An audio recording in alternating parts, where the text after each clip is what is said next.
Muted chat. Welcome to another Healthy Gamer GG stream. My name is Alok Kanoja. Just a reminder that although I'm a psychiatrist, nothing we discuss on stream today is intended to be taken as medical advice. Everything is for educational or entertainment purposes only.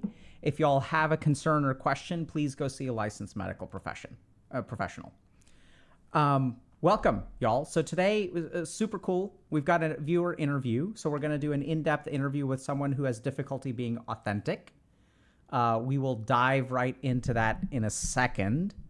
But yeah, how y'all doing? Seiko5 is saying, I'm doing one-on-one coaching. It's much better than group so far. Thank you for letting us know. We appreciate the feedback. Yeah. So yeah, it's mental health time. Are we going to have another community event soon? Sort of. So I don't know if y'all know this, but we do a lot of like internal data analysis about the impact of our various interventions. So when you say interventions, what does that mean? So we even do studies on people who watch, not studies, but we've got 6 IRB approved studies that we're running right now. And one of the ones that we're actually putting together is outcomes on even like watching content. So if you watch and YouTube is super cool about this, like we're kind of collaborating with them about trying to figure out, can you watch content and actually like, can it statistically improve your mental health? So we're working on that kind of stuff. Any plans for more guides? Yes, there are plans for more guides.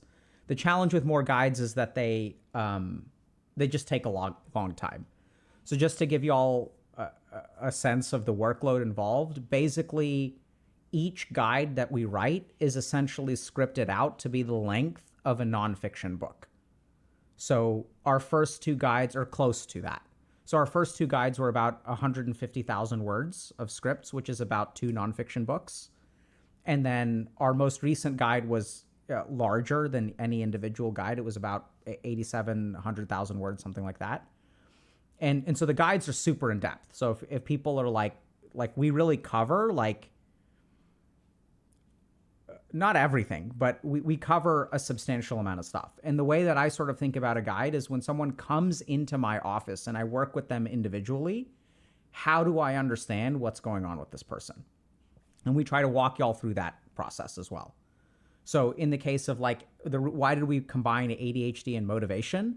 It's because a lot of people who come in will come in with problems like, I can't get my mind, this is not what they say, but this is in actuality what it is. I can't get my mind to listen to me. So I want to be productive, but I can't be productive. And so how do we understand that person? Could they have ADHD? And are there things that you need to understand about ADHD? Absolutely. But on the flip side, if you look at it globally, our attention span is getting worse. And so how can you, in the digital age, understand your mind and what technology is doing to it so that you can optimize it for the purpose of like being productive? That's why we have a ton of stuff in there about focus and productivity and things like that. And that's all the stuff that I also teach to my patients with ADHD. But there are a lot of people who don't actually have that diagnosis who benefit from that stuff as well. So we hope to do more guides this year, but they're pretty big lifts. And yeah, and so you know, it's a lot. So we filmed one guide last year, and that was basically like I wrote a book in that amount of time. Yeah. So that's you know,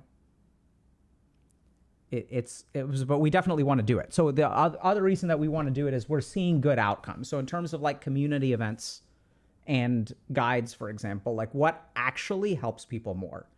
And this is where if you look at participation in our community events, it's pretty high and there's some good outcomes there, but we're trying to figure out, okay, when we do a community event, it's cool to get people like engaged and stuff, but what can we actually do for people who either can't afford coaching or don't want to do coaching or whatever, right? Because there's like those people too.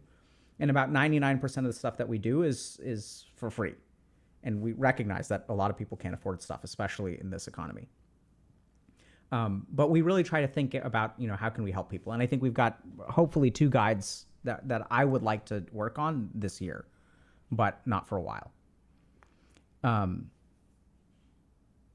Yeah. Okay, so today we've got an interview, so let's go ahead and hop in. Any other questions before we've got something cool coming out from a community standpoint that is also outcomes oriented. Can you donate to help someone else get into coaching? Sort of. Let me look into that further and get back to y'all.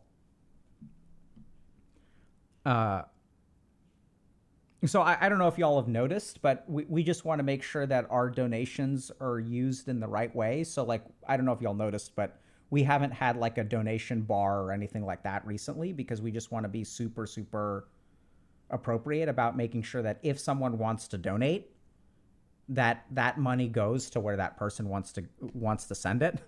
And that requires a lot of infrastructure, actually. So one thing that you can do right now is gift a guide.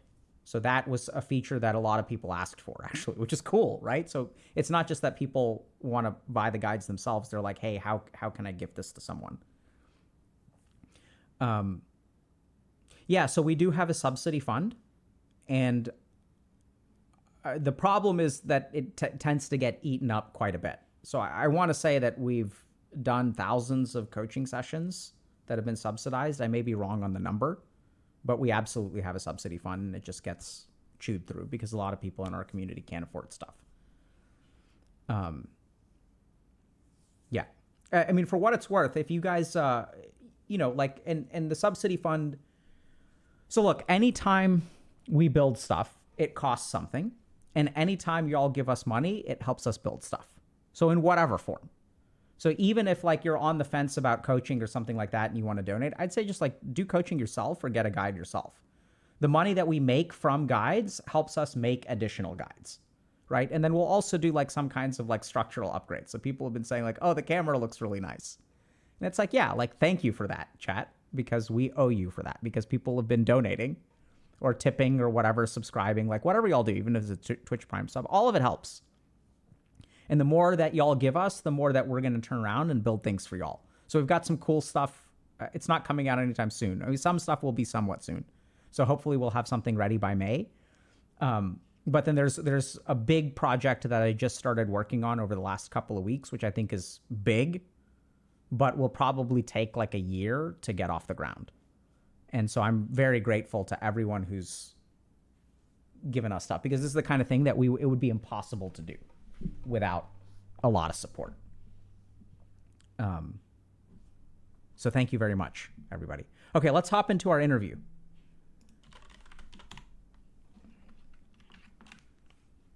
We actually just filmed a guide for your mom. No joke. And your dad. We filmed a guide 2 weeks ago for your parents. Yeah, really. I'm not kidding.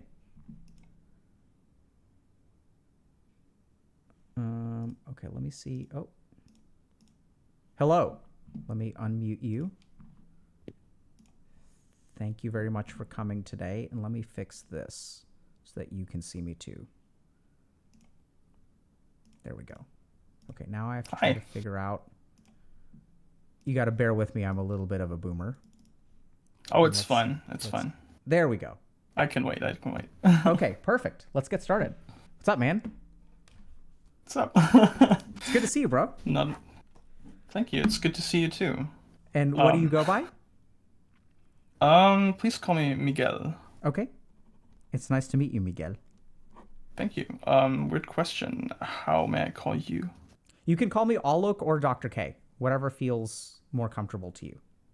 Okay. Do you mind calling you Alok? Not at all. Okay, thank you. Yeah, you can absolutely call me Alok. So if you need help with the pronunciation, it's not all maple, it's all oak.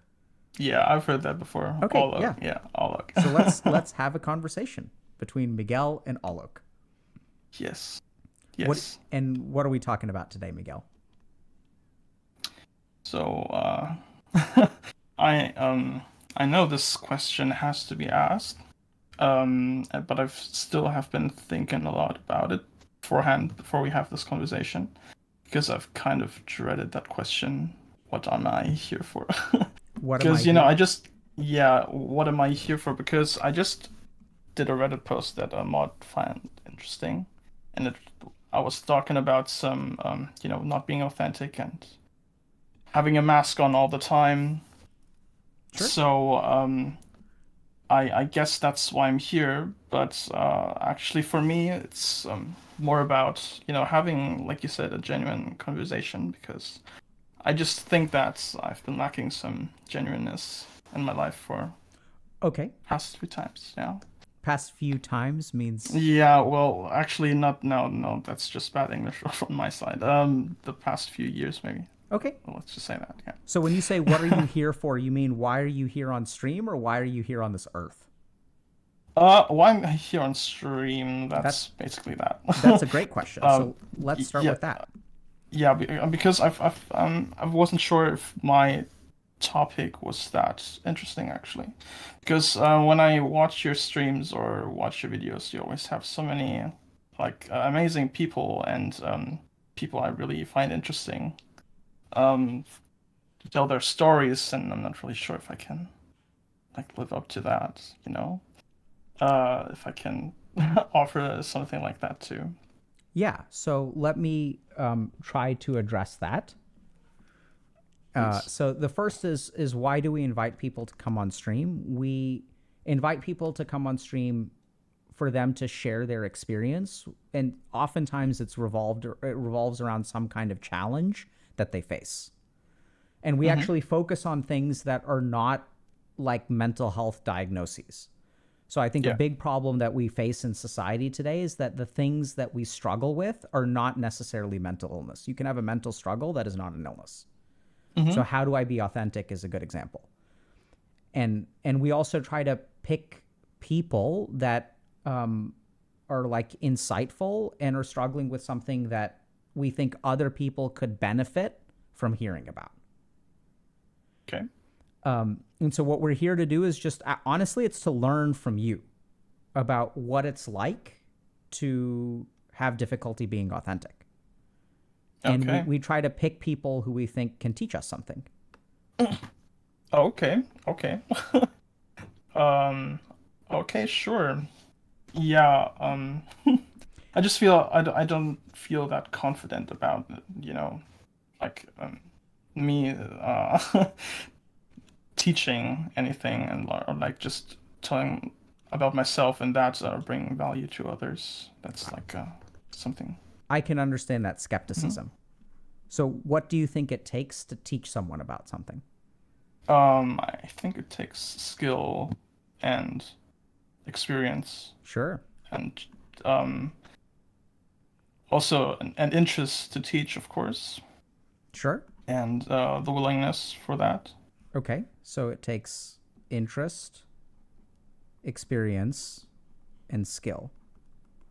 So, let's start with this, Miguel. What do you. So, I understand you asked me a question, why are you here? Fair enough. So, let me ask you, why are you here? Oh, like I said, because I just wanted to have a genuine conversation with Great. someone I really find really interesting or someone I Perfect. admire, or at least the work I admire. Okay. And I just wanted to use that opportunity, I guess. And Perfect. yeah, it's And simple as that. yeah, so it sounds like you're interested in being here. Yes, I am definitely. And how My much do you goodness. know? How much experience do you have being inauthentic and wearing a mask? How much experience I have? Well, um, I th I'm not sure if it can be quantified or measured how long or how much Yeah. experience I have with that. How many So years have it's you been wearing a mask? um um I just don't know if it is even a mask anymore because well, first of all, I maybe just started very early on, from my childhood, uh trying to please my parents and just be, a good kid and being praised for that. Just and then I thought it would be a mask because sometimes it conflicted with I got into conflict with some of the thoughts I had or some of the feelings I felt, which I chose to suppress due to the you know mask being more praised than I thought my actual face would be. Okay. So can you tell us a little bit? Can you give us an example of that where you were told to do something and you kind of if something comes to mind? Um, you know, I used to go to church a lot as a teenager and as a kid. My family's quite religious, and I was an altar boy. I was growing up in a Catholic church, and someday they asked me to read something out of the Bible in front of the whole community. It was quite the honor, I guess. Um, and I read it in a way that was very like convincing to other people, and I got a lot of praise for that. Saying, "Oh my God, you can read so well. You must be a real believer in Jesus and whatever." And I just felt really vulnerable after that.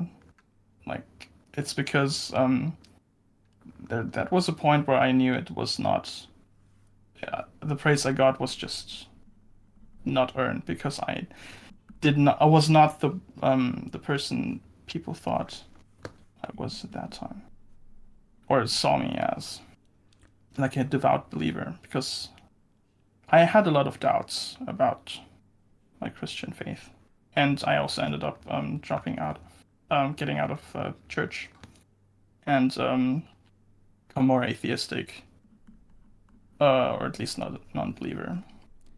And do you So, do you remember what it was like when they asked you to read, what you how you felt and what your reaction was? I felt that I should be honored to do that because normally a mere altar boy would not do that. Maybe they do, I don't know, but they want to rely on me, and I like to be relied on.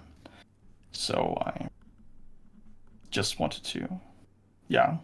Can you tell me a little bit about what you mean by like to be relied on?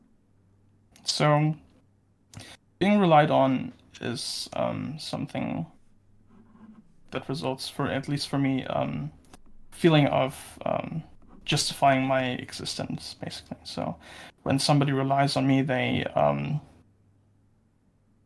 it's I can assume that whatever they rely, you know, um, it gives me the feeling that I have some value to offer to someone else when they rely on me.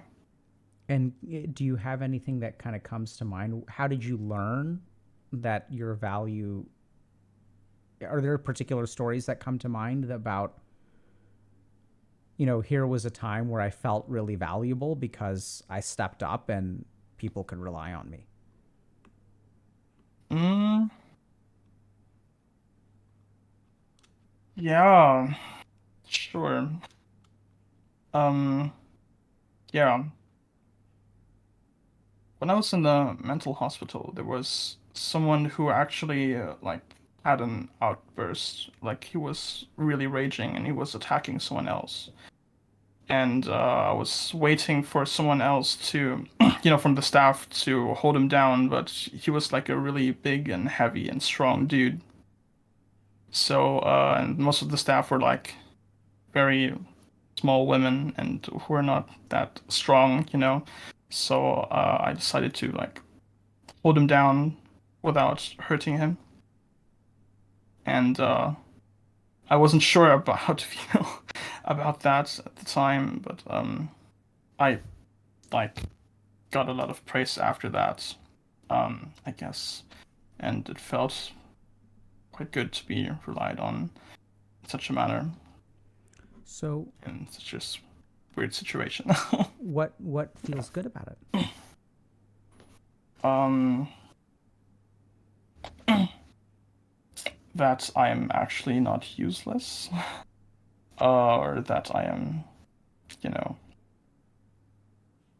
I can actually do something, that I have some sort of power, or let's not it's not really power. It's the I don't know. I don't like the ring to that word.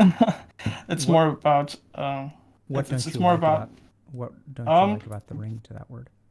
well our when I used that word seemed more of a seemed more selfish, I guess. And in that situation, it wasn't me being selfish, I guess. Sure. It was more about me being, sticking up, and and maybe it is power, but I just don't have a better word. I don't know. Okay. I don't So like it. let's Yeah. dive in, Miguel. By the way, how are you feeling right now? You doing okay? Yeah, I'm doing fine. I'm doing Okay. fine. I think this is great. So let's try to understand something. So you said that power doesn't. You don't want to use the word power. So there's Um, yeah. Not in that context, yes. yeah. So I think there's two things to understand. One is what is the right word to use in this situation? Like is in which word is appropriate and which word feels acceptable to you. Do Mm-hmm. you get that those are two different things? Yes, yes, I do. Do you I do. think you were powerful in that moment? Okay, so now when you explain it like that, yes, I believe so, yeah. 100%. Who could stop him? Well, I don't know who could. I know I did. And why did you stop him? Because I actually liked that guy, and I knew if he actually landed a hit on someone else, he would have been thrown out. Yeah. So And that's a good reason. The answer I was fishing for is because no one else could. And I think I could ask that question in 1,000 different ways and you would squirm and you would never say that. maybe, probably, yeah. Right? And what and so when we talk about how you're actually a powerful person, how does that feel? Um, I'm not sure. I don't know. I can't put it into words. So let's dig into that a little bit, if that's okay. Okay. Is it a good feeling or a bad feeling? I'm actually a bit scared of Yeah. that thought. Yeah. Yeah. What's scary about it? Um. Uh. It's scary because it seems like something I like. It may be something that I just cannot control, and that being powerful may actually lead to me being hurtful to others. Has that happened And if before? yeah, it has. It has. Do you feel comfortable sharing that?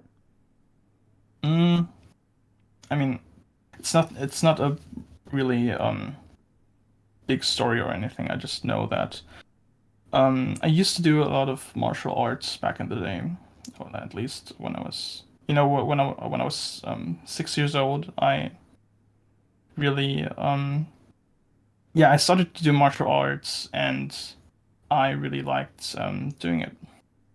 And um, apparently, I was quite talented at that too, and I got ahead of others and at my age in terms of skill.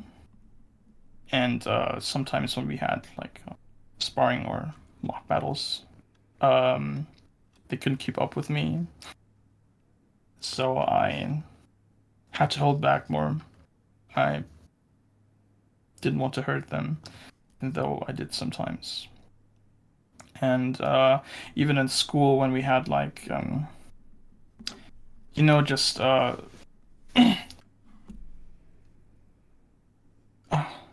would say when we were just playing like superheroes and simulating fights or something like that, that it would get out of hand sometimes. What does that mean? Um, just a moment where I get a little excited and um get to actually hurt someone else. I remember one time where I was just holding someone by his neck, and he fell down for some reason, but was still strong enough to hold his neck, from the front, and didn't let go of him. So for a brief moment, it was like him being hanged by my arm. It wasn't really bad after that, but it was kind of a shocking moment because if there wasn't a floor under his feet and I would have been strong enough, I maybe could have, like, uh, hurt him a lot more than that. So I'm hearing you kind of say that you're actually capable of a lot. I don't know. I don't know if if that's what I said. But yeah, maybe, yeah, yeah, And I'm yeah. hearing that you're afraid of that. Um, sure, maybe, maybe. If it doesn't feel right, then by all means. Um, I don't know.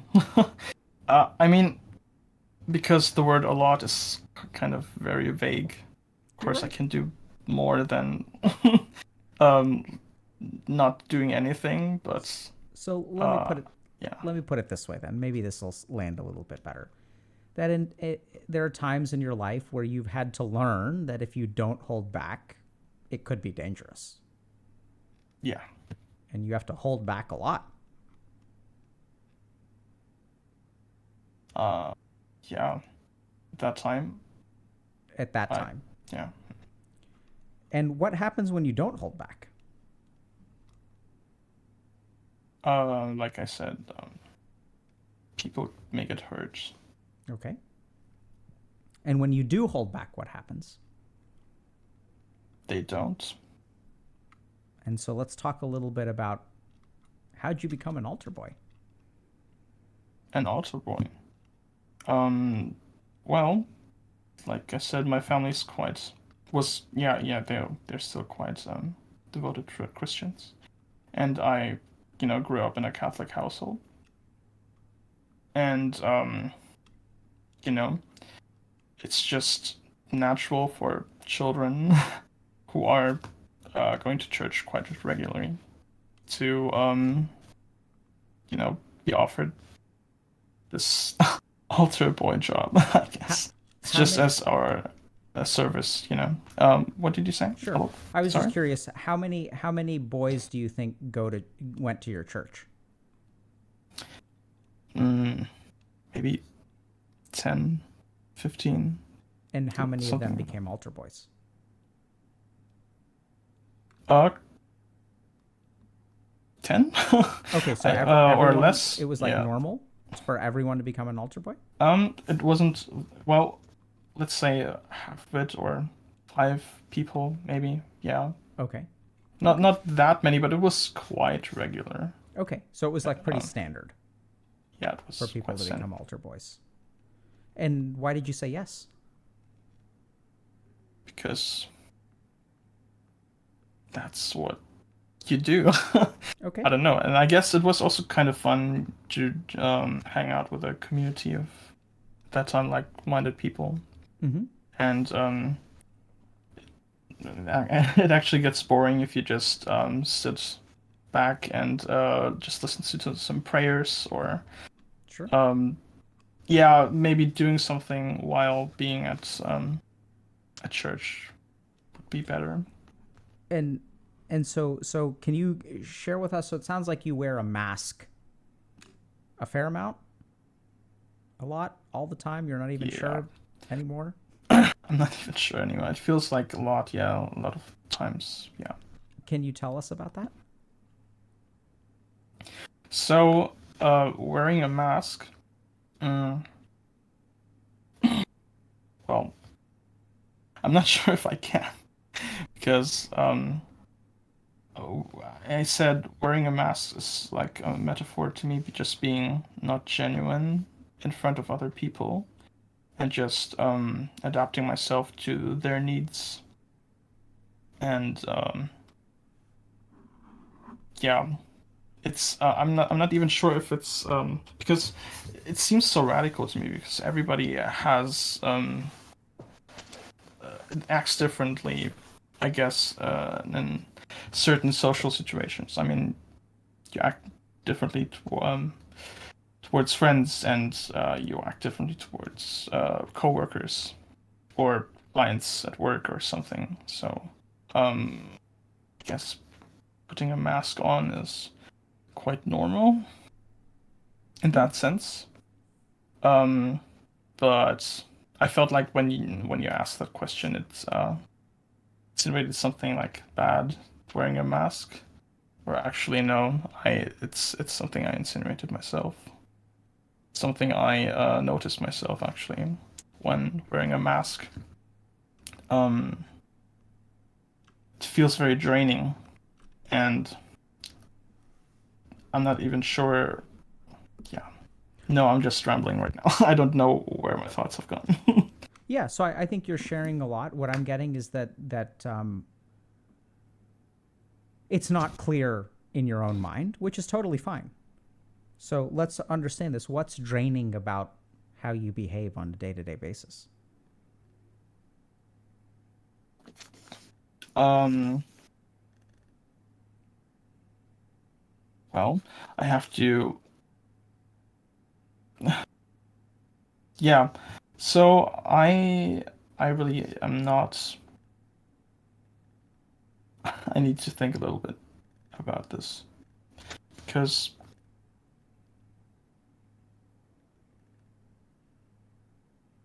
I have to be worried all the time in any situation or in any interaction I do or choose to do or choose not to do actually too. Um, and being worried all the time may result in me, being in a state of sort of paranoia maybe, I don't know. Mm-hmm. Always being afraid of doing something wrong or not doing something right, or not performing in a way that I should perform, maybe, or not meeting expectations, um, expectations of others, and then even also maybe myself. Okay. So, did you have more to No, say? please.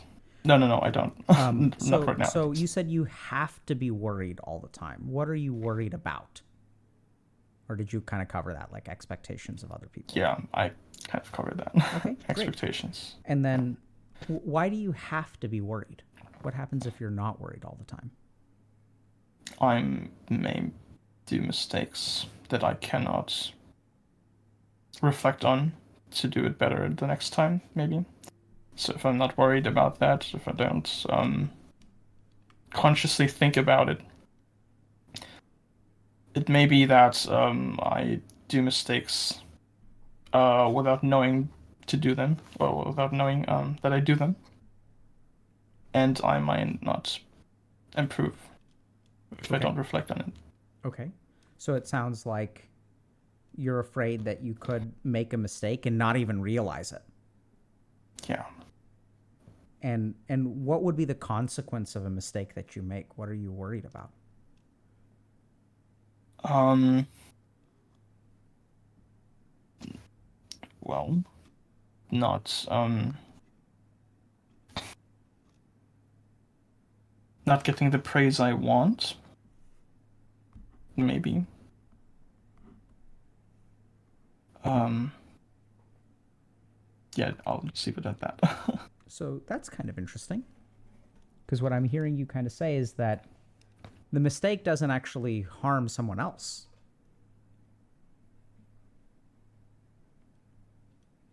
So what we're talking about is not living up to expectations and uh, not getting positive feedback or praise. yeah, maybe. It's kind of weird. I mean, I'm not getting the praise because I'm doing a mistake that may harm other people, and due to that, I won't get praised. It's so weird to say it like that. Yeah. I don't. Yeah. I don't know. I feel like a little boy's just saying all he wants is praise from other people, and I don't know. It doesn't feel honest actually. Right now. What does feel honest Saying right that. now? Um,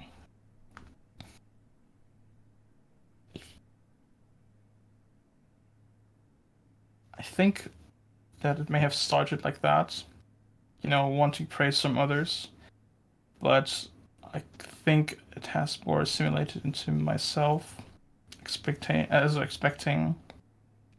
things I assume others expect of me, and Sure. that is more of a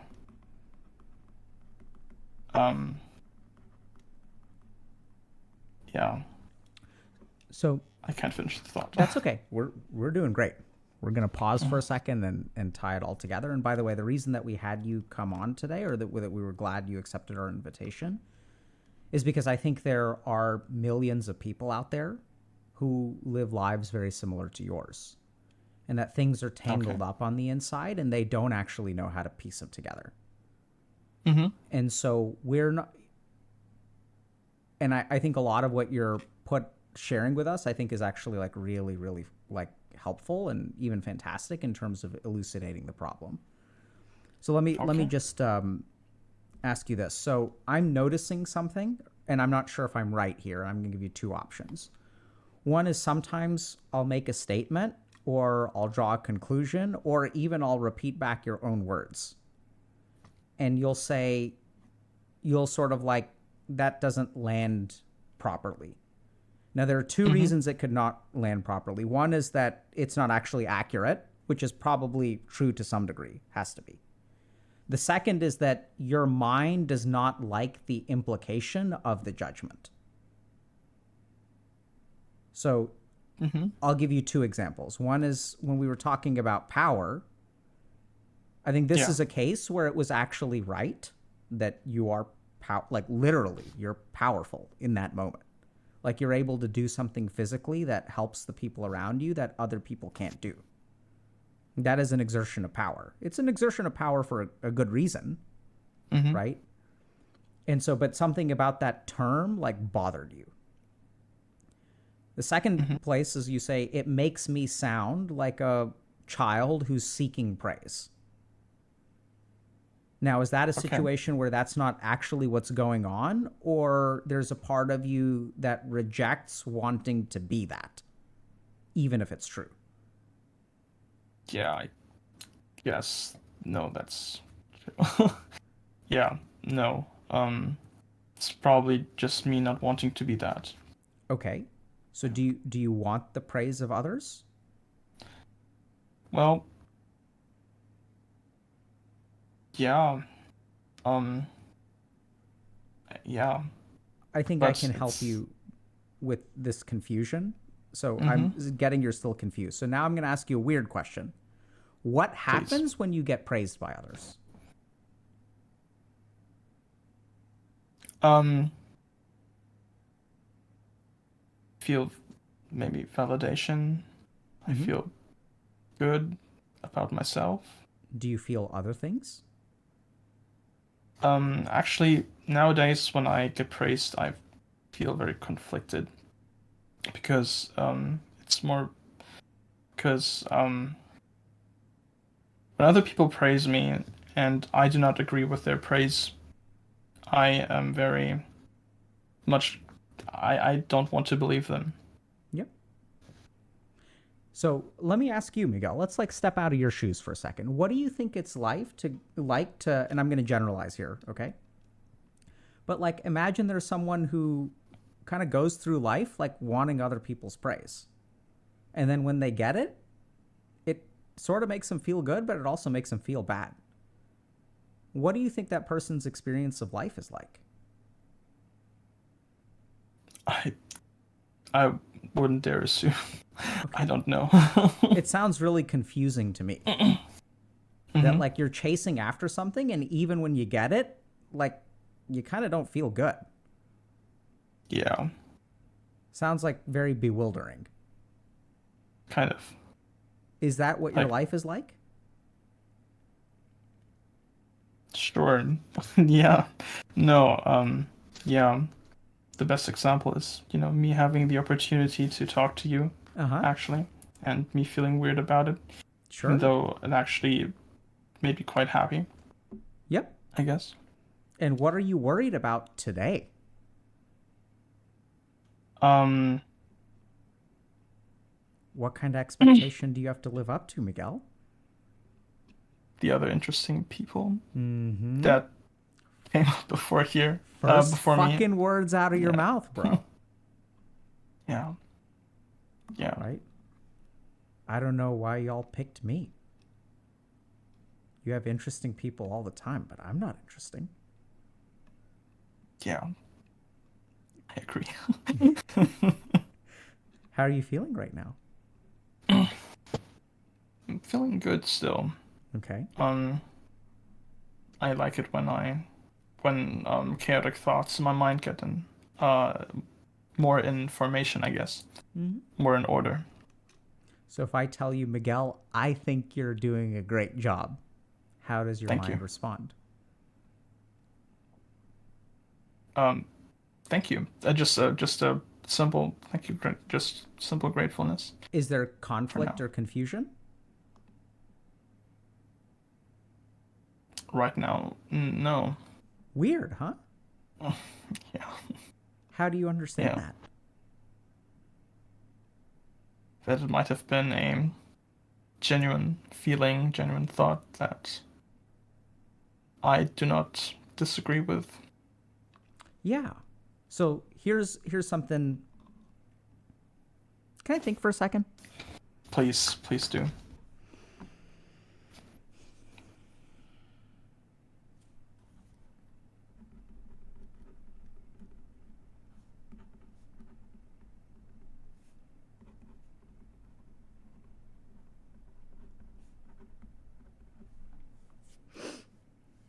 I'm gonna need like a solid minute, maybe. Okay. That's fine. That's fine.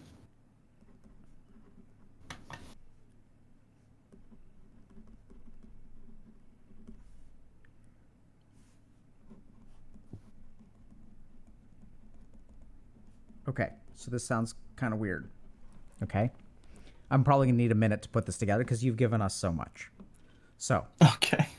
you came on here, right? And you came on. You're kind of confused why we picked you because you're not as interesting as the other people. And here's the other thing. I say, Miguel, I think I'm really grateful you're here. I think you're doing a great job. How clearly are you speaking? I'm not speaking that clearly. Yeah, you're not so. not really speaking clearly. And so are you Yeah. living up to expectations? No, No. Weird, huh? I'm not.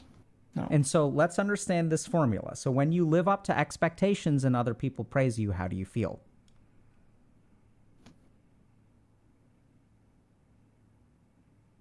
Happy and weird. Right? There's conflict. So Yeah. you feel validated, you're glad, but they're wrong. Mm-hmm. Right? Yeah, I've tricked I them. think so. Mm. And here you are. You're not even speaking clearly, bro. Yeah. And I'm we're not used to speaking English. and Yeah. I tell you, hey, I think you're doing great because honestly, I think you are doing great. Okay, And I acknowledge that. and why isn't there conflict if you're not even living up to expectations? Maybe the conflict may come later when I'm in bed thinking about this conversation. Oh, again. I'm sure that Reflecting. your mind will find some way to beat you up later about this conversation. But this Yes, is what's yes. really bizarre, okay? When you live up to expectations, what people are validating is the version of yourself that you put out. So what we're grateful for, we don't want perfect Miguel. We want scuffed Miguel. Because scuffed Miguel is us. Okay. Right? So this is what's kind of weird is like you're sharing here's my interpretation of it. This is just my understanding. Doesn't mean that it's right. But like it's so much more valuable to get praise, not even praise, but acceptance and positive feedback when you screw up, not when you do everything right. Because here's the core of the problem. When I do everything right and everyone says I'm awesome, what does that say about me as a person? Well, it kind of insinuates that you are as good, that you are fine the way you are, even though you may think that that's true. Well, so I would say that when we get the scuffed version and we say you're fine, thank you, right? That actually like feels good because we're sort of like accepting you. Whereas if you kind of think about it, if you perform well and people give you praise, they're not accepting you, they're accepting your performance. Yes. And that's why it feels conflicting because now it's like, well, hold on a second. If I ever stop performing, what are people going to think about me then? If you Good stop question. if you stop worrying about what people think, right? Because you said you worry all the time and it's exhausting. Mm-hmm. What would happen?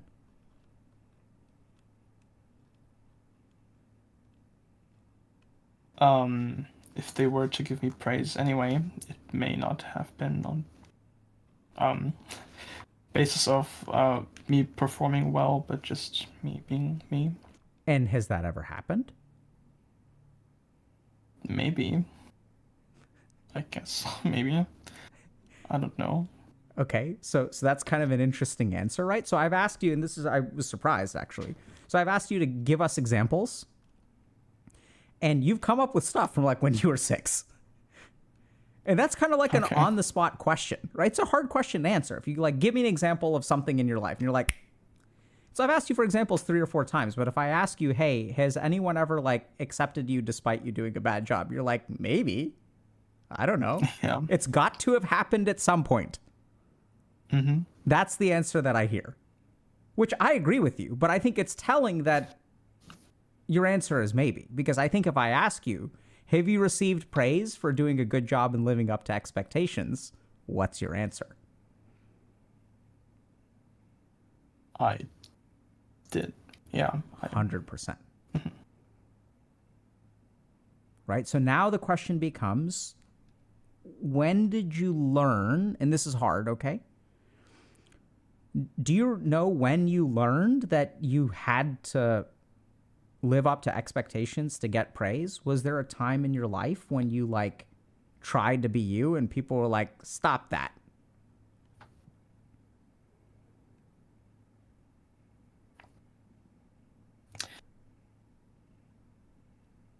I mean, sure, in school, of course, and it's so weird because when you were formulating that question, I had 100 examples in my mind, but I can't formulate one right now. Not because I want to hide anything or I'm uncomfortable sharing. It's more about me not knowing if that was actually the case. So I think that's really helpful, Miguel. So I think it speaks to something that's really important. So when you say, I had 100 examples in my mind, what that tells me is that it's, let me think about how to explain this. So it first of all speaks to me of resonance. So like it's like a yes and like a strong yes. But when sometimes when people say yes, that's absolutely true, and you can't come up with an example, that means it's so baked in that it's hard to pick one moment. Okay. So it's kind of like, like air smells neutral, even though we're smelling it all the time, but I can't really tell you what air smells like because it's such a constant. So interestingly enough, if something resonates deeply and you can't come up with an example, that's sort of like scary because it means that it was so constant that you can't, like, nothing even jumps out. So what our mind remembers is exceptions. The one time I fell in love. Oh my God, it was amazing. Right? So we remember exceptions. So I'm kind of curious, like, there's this whole other angle, which I think is really interesting, is like, you're afraid of being you. Yeah. Yeah. Very much so, yeah. Tell me about that, bro. God damn it.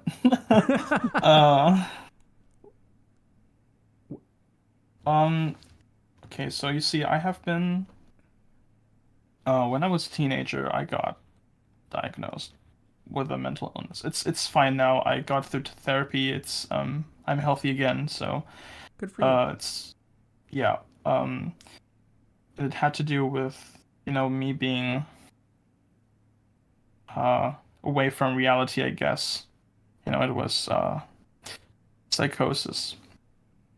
And thing is that I had these like thoughts about me becoming a really bad person in the future, or just being me. It's like imagine uh being in the Alps, having your vacation, you're drawing a picture in the early 20th century, and then someone from the future comes to you and says, you are going to become a mass murderer in the 1930s and 40s, and you're not going to become an artist. The creativity you have will be used for something else. The charisma you have will be used to manipulate others. And you'll have a weird beard, you know. Yeah, I'm talking about, like Hitler. And I had these I guess thoughts about that being me, just about something else. Okay, now that's not an issue I need to deal with today, but that's what has been bothering me in the past. And what resulted in that was, me trying to be as powerless as possible. I stopped doing martial arts. I was not training for a long time. my athletic body has been more deteriorating into being a couch potato and gaining weight, not being able to hurt anybody, so, or at least not having the capability to hurt anybody anymore. I'm over that too. I'm already starting again to do Awesome. martial arts because I love that to do that, and that's not like an issue right now for me anymore. Even though I'm still at the very beginning, and I still have to work hard on myself to get back to where I was back in the day, just with a better mindset and less worries, I guess. About me being powerful, like, equals me hurting others. So, but that was just something that has been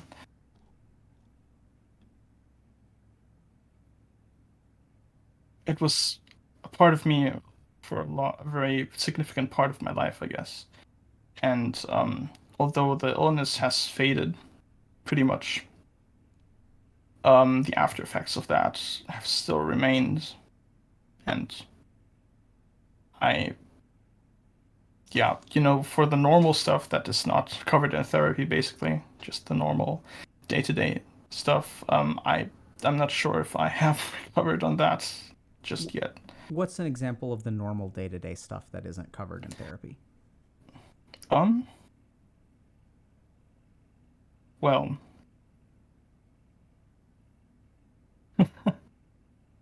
um, we're back to the air example. Breathing so much air that you can't smell it or know how to describe how it Yeah. smells, I guess. So I'm hearing you say a lot isn't covered in Yeah, therapy. like how, or yeah, something like how to go to a party and enjoy yourself, not having to worry that oh, you're taking medication, you can't drink any alcohol or anything else that yeah, and that's direction, I guess. Okay. And just interacting with people about normal stuff. Um, there's just so much, I guess. It's not that we haven't covered that entire therapy. I just didn't have the actual real practice while for that while being in therapy, because in therapy it's more like a simulation and not the real thing. And nowadays I'm always encountered with the real thing, and well, it What scares me. I'm not good at that. I, yeah. Sorry. would you like to talk Please. about that a little bit? About what exactly? About encountering the real thing and what's scary and difficult about it? Ash, sure. Can you formulate a more Yeah, precise question, maybe? absolutely. I'm Yes. so let's just let me get, can I think for another second? Please.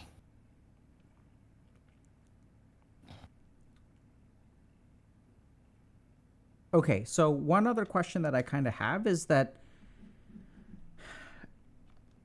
I may have already asked this, but are there times that you can remember where like you really wanted to do something, and Yes. if you ended up doing it, people were like not happy or it was not well received? Mm. Mm. Like, what's the I'm not sure about price the you last part. pay for being authentic? Well, actually, yeah. Okay. Yes. I guess. Mm. The price I pay about for being authentic is that I show them, I show people that I'm not who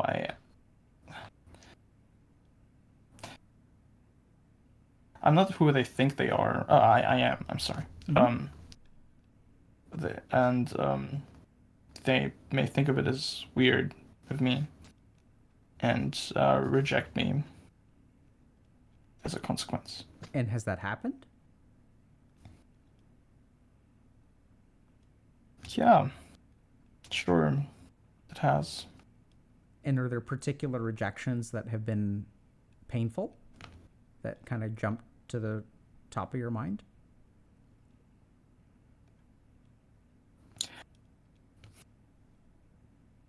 Um,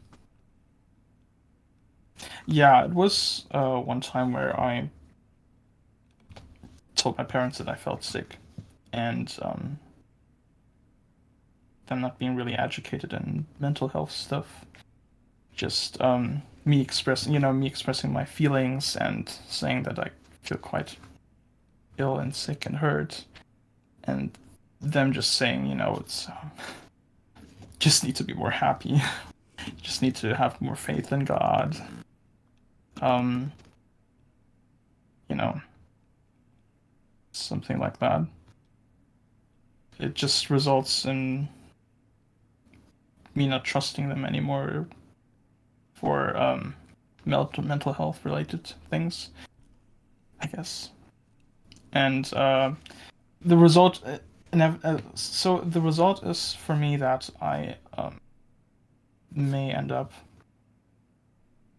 losing people when I express myself in a genuine manner. Yeah. I I think it's very kind and generous of you to say that the lack of trust that you have towards your parents relates to mental health issues. Why do you think it's generous? Because I think there's a deeper trust problem there than mental health. How so? It sounds to me like they just weren't listening. I mean, they must have listened. I just don't. It was just not the response I wanted. But they still could have listened. Okay. What do you mean by listened? Just hearing what I had to say. I Yeah. mean, they took the time, for me to explain things. So, So maybe but yeah, sorry, please. no. I mean, maybe I'm off there. Very possible. So here's kind of so let me just try to summarize kind of what I have heard from you. Mm-hmm. So first, let's kind of start with where we are now. So it's important for you to live up to expectations. It's been important for you to live up to expectations for a while, right? So like when someone was like, "Hey, you should be altar boy," maybe you sort of did it not necessarily out of expectations, because we actually heard that there are a lot of like good reasons to be an altar boy. Like it's less boring. It's what other people do. It's sort of like socially acceptable, right? So maybe you weren't like, you didn't have a bunch of pressure or anything. I actually don't feel that you really Mm-hmm. had any of that. What I really feel, what sort of felt fake to me, was not that you became an altar boy, but they were like, "Hey, we want you to like read this thing, right, and talk to us about your faith and like be a good believer, Miguel." And you were like, "Okay," and so you went up there and you pretended to be a good believer. And when you pretended to be a good believer, everybody was very happy. They're like, "Oh, Miguel, you have so much faith," so on and so forth. Mm-hmm. And so I think there's something there where you started to learn that, okay, like, hold on a second. If I tell this priest who's asking me to read, a sermon or a liturgy or whatever, like, and I tell them, "Hey, I'm not so sure I believe in God," like, that's going to be a very different response, right? And you kind of learn a really important lesson, which is that people don't, I mean, if you want to make people happy, just pretend. Yeah. And I think there's like other layers to this, which is that there are times in your life where you've been authentic and it hasn't worked well.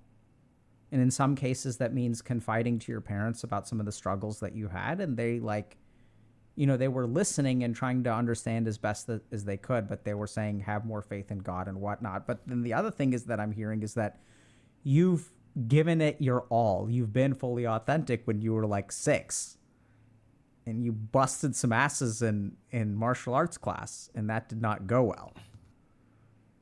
Right? And I think somewhere along the way you've learned to be afraid of who you are, not just because of the expectations and disappointment of others. And this is where something around, what happened to you as a teenager may have something to do with that, where you learn to fear yourself. And then I think you've kind of gotten into this little cycle that's kind of like, can sound kind of confusing, but to me it's starting to make a lot of sense, which is, okay, first of all, I can't afford to be authentic because people could get hurt. Mm-hmm. But then something weird starts to happen is as you start to make people happy and they validate you, the need to make people happy does not actually go away. So if we really think about satisfaction, when I'm hungry and I eat something, the hunger goes away. Mm-hmm. So when we think about healthy satisfaction, I'm not getting that from you. I'm hearing that when you make people happy, there's a part of you, there's conflict. There's something positive, but there's also something that feels like you need it again and you need more and it's not enough. There's something that they don't really know who I am, right? So I'm not getting that when you play pretend and someone validates you, you feel satisfied at the end of that. Mm-hmm. You may feel some amount of positive emotion, but it comes with negative emotion. And then sometimes what happens is we can start chasing more and more expectations. And the more expectations we chase, it doesn't lead to satisfaction. But then we're kind of stuck between a rock and a hard place, because either you can chase people's expectations and they can validate you, which feels good and you need something. But you're kind of like, they don't really know the real me because you're playing pretend. Yeah. But then if you ever try to be the real you, what does your mind say?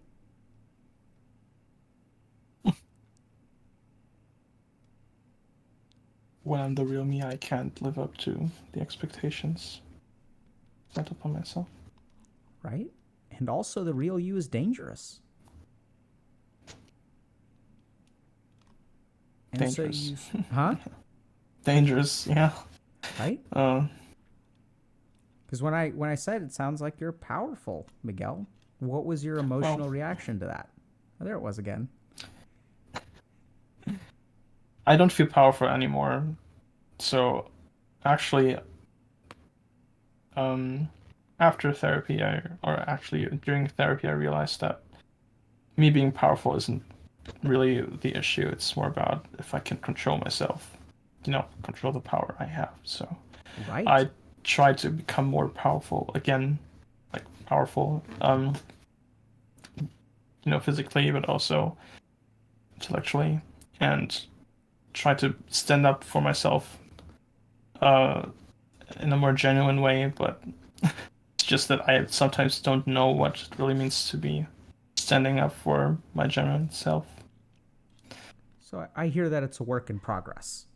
I'm also hearing that in some ways, I think we've heard today that you're moving in the right direction, but also the thought of being powerful, I got an instinctive reaction from you that it's scary. Yeah, I remember that when I had a test, like some personality tests, and it measured, some traits of mine, and I think one of them was aggression, and like there's this spectrum from 1 to 100 or 0 to 100, I don't know, and like I was at the bottom 5% or something of aggression, so I was absolutely not aggressive at all, and the best outcome would have been 50 or something, I don't know. And I remember that I was really proud of that of that score, I guess, even though my therapist then was really worried that it was so low. I don't remember the exact test, but What do you think you were something like proud that. about with being so low on the aggression score? That I was furthest away from 100, So basically. what I'm kind of hearing is that you were very reassured by not being someone who will exert their power. Yeah.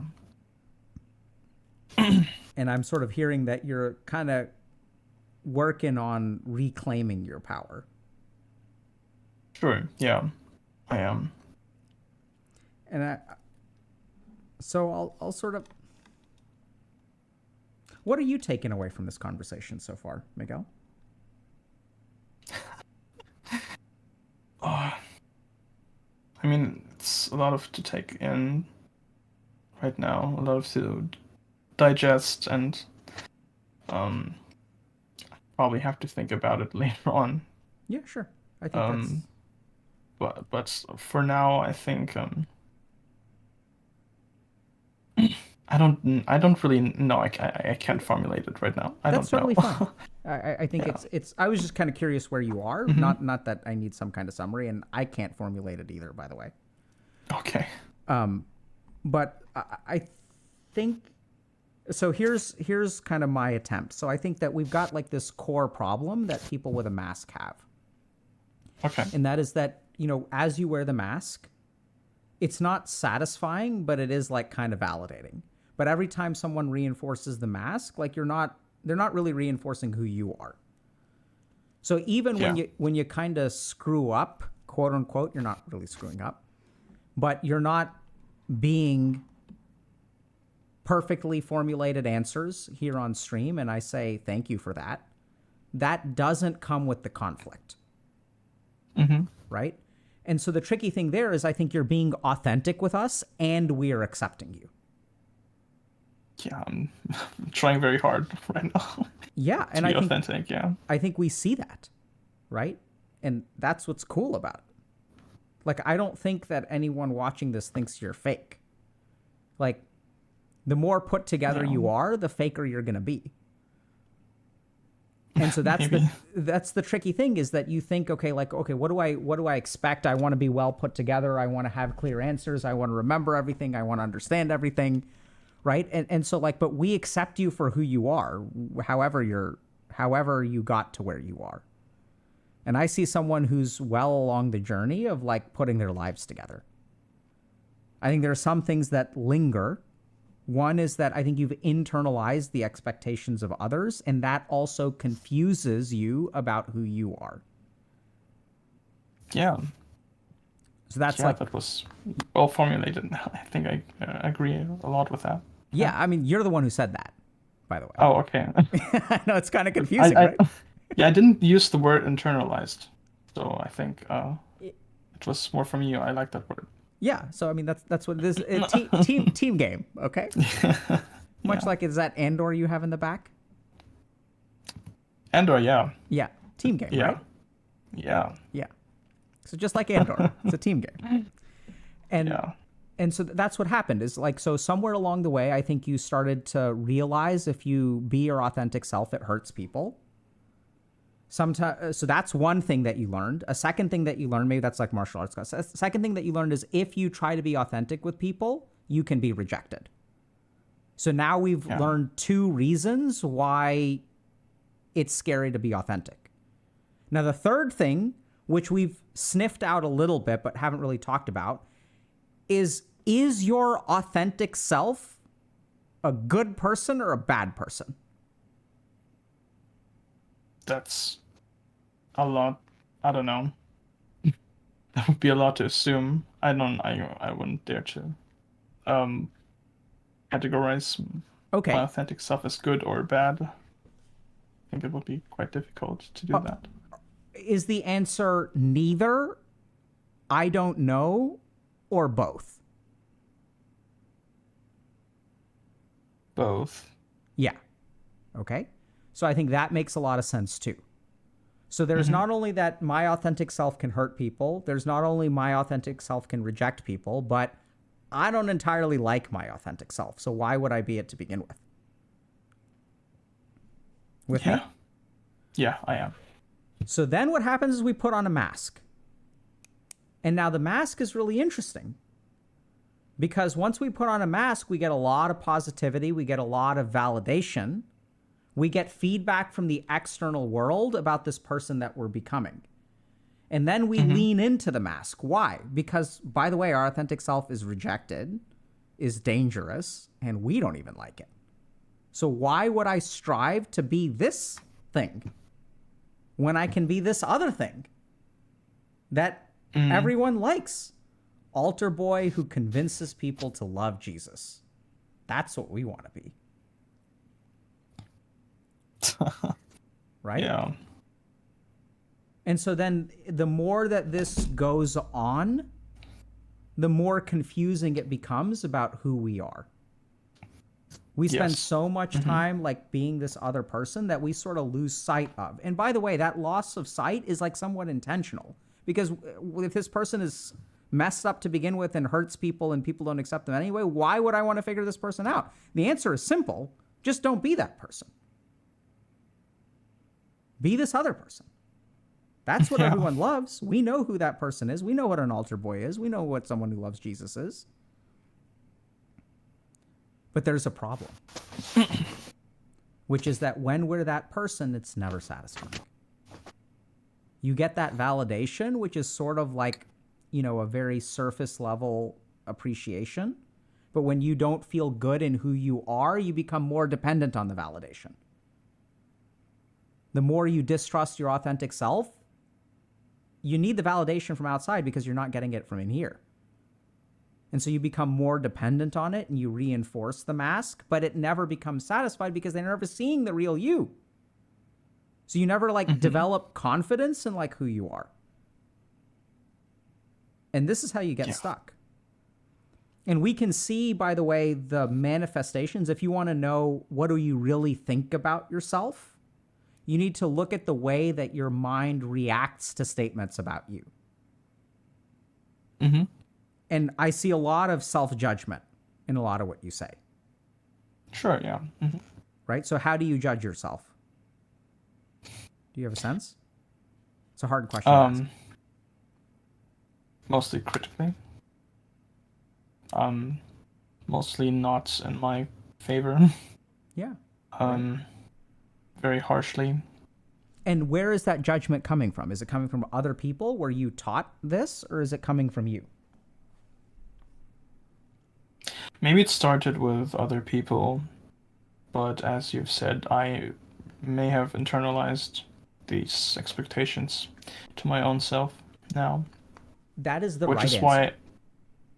which is why I actually get more responses like when I'm being more fake, that they actually reject me more, people nowadays.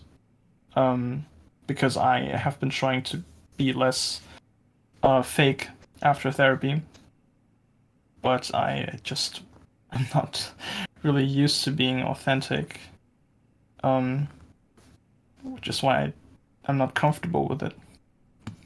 But I just haven't. I have stopped mastering the skill of fakeness, I guess. Which is why people smell my insecurity and fakeness from miles away. And that results, to me not being really able to have many genuine interactions or or praise I wanted to have when I was faking a lot when I was a kid and teen. Okay, so now I'm curious about a lot of that stuff.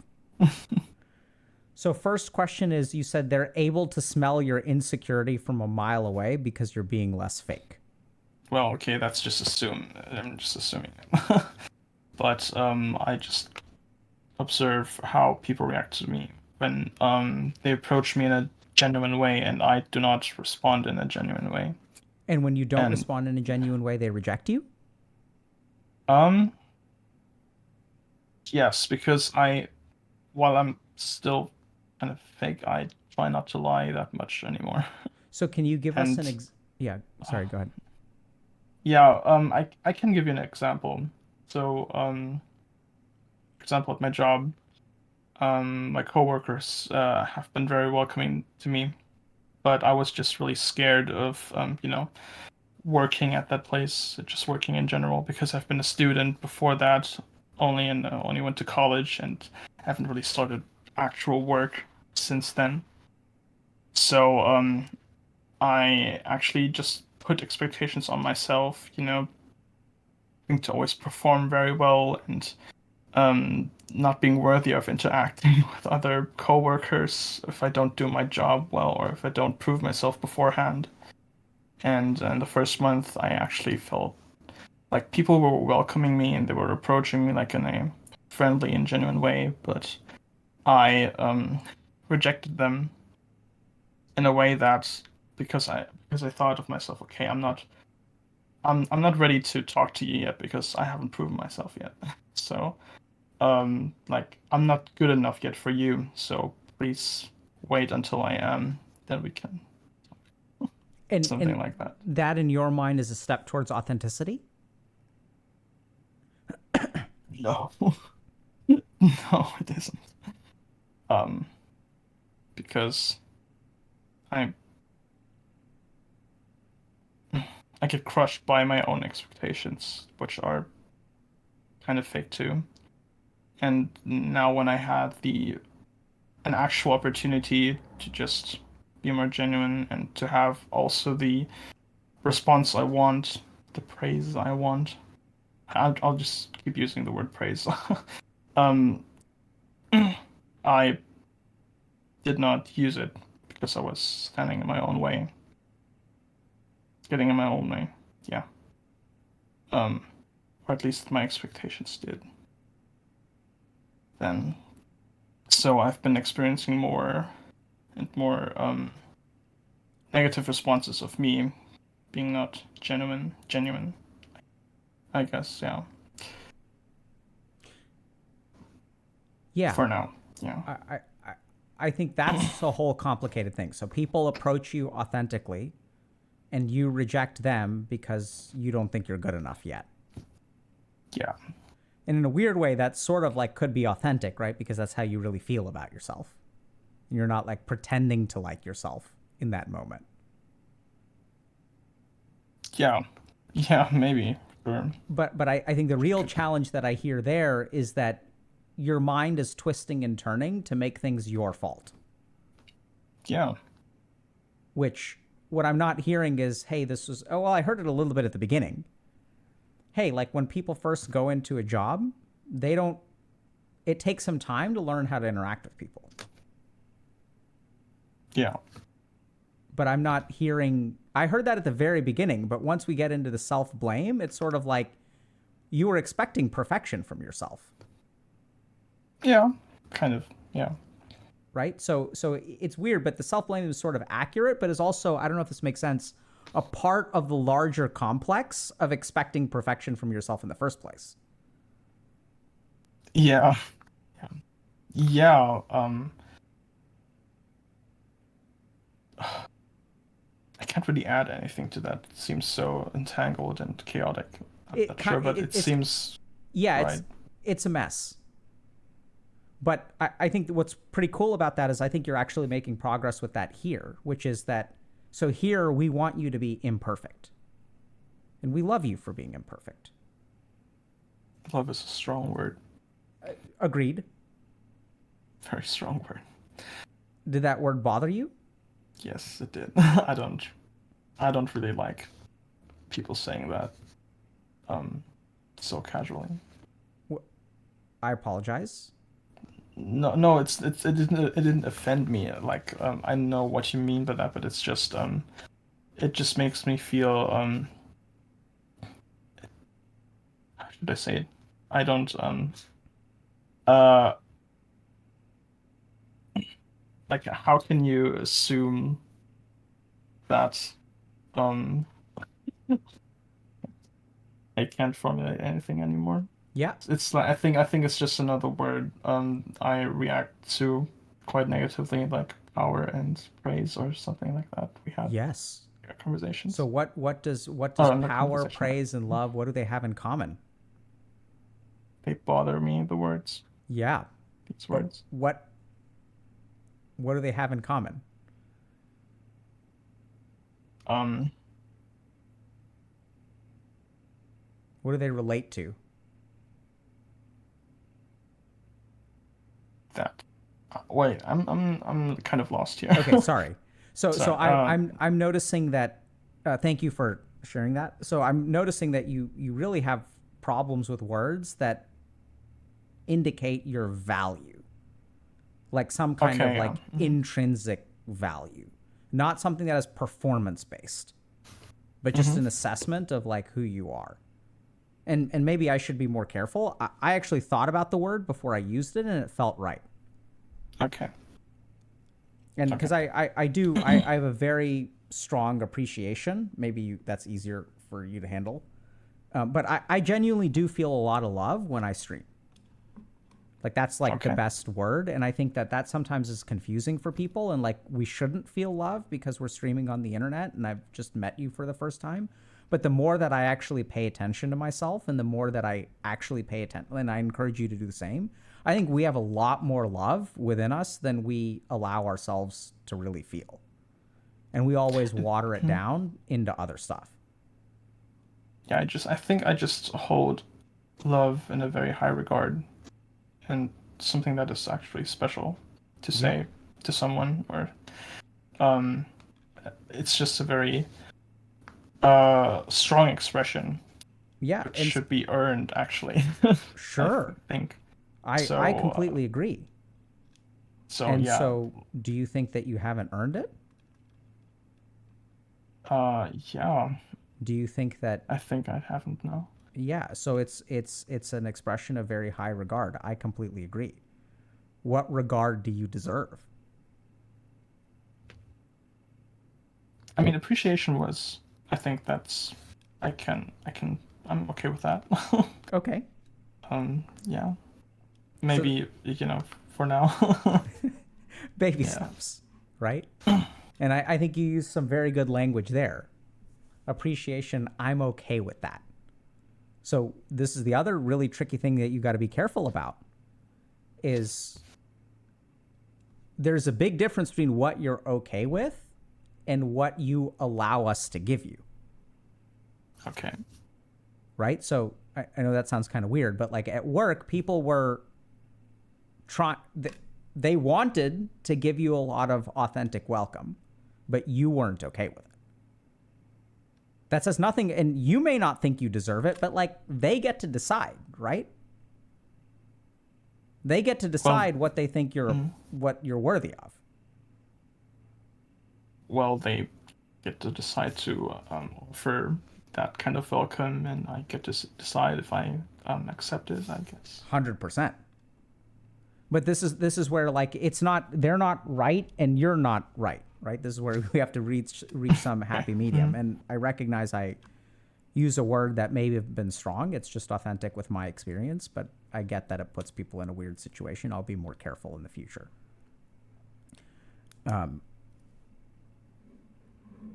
Yeah, I forget what we were talking about. Me too. Um, yeah, So sorry. no, it's okay. I mean, I forgot too. It's not your fault. And I think it's great. Like, I think the reaction speaks a lot to, I guess, kind of what I was sort of talking about is like these internalized expectations. And just in terms of just the way that you think about yourself and the way that you feel about yourself. And somewhere along the way, I think some of these like more powerful, authentic feelings feel very scary or off to you. And what I'm concerned with is that, going forward, what I would encourage you to really think about is like, what do you really think about yourself? And where does those thoughts come from? And why is it that it's hard for you to own?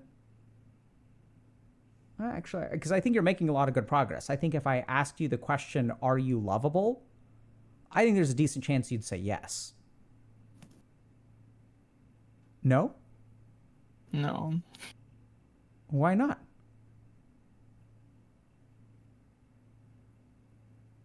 So, yeah, it's I kind of don't really like myself that much, and it feels like I myself am my worst enemy.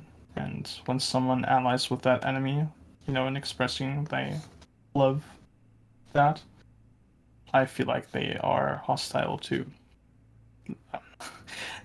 So people who say they love me are my enemy. Oh my god. So such a bad way to express it, but I it's think the it's a first great thing way to that came express it. in my mind. Yeah. So, and now we have to be careful too, because if you can't accept people's love, how busted are you? Very busted. And how Yeah. does it feel to be busted? Kind of normal for now. Absolutely brilliant, Miguel. It feels right. And now everything becomes simple. Great job. If you're busted, why the fuck should you not wear a mask? I wouldn't know. Right? And so this is where I think you've got some work ahead of you. What do you think I think about you now? What do I think about you? What is your mind telling you? He's so wrong. He'll know in a few years, in a few years time, after some work on himself. And that's what I think. Your thoughts, maybe. I don't know. I don't think you're so wrong. I think you're actually quite amazing. I do think that you're going to figure more of this out. I do think you're going to change. But I don't think that you're so wrong. I think you're actually really right. That's why it makes sense. If you were wrong, Okay. we'd still be really confused. But I think you've made a very, very good argument for why your mind functions this way. I think your mind functions this way because it adapted. Distrusting yourself is a safety mechanism. Do you get that? Wait, trusting myself is the Distrusting safety? yourself, Oh, distrusting. Oh, yeah. right? Yeah. So of course, like I think, I mean, even sort of thinking poorly about yourself, like if you think poorly about yourself, you're never going to let anyone love you. And if you never let anyone love you, what are you protecting them from? Myself. 100%.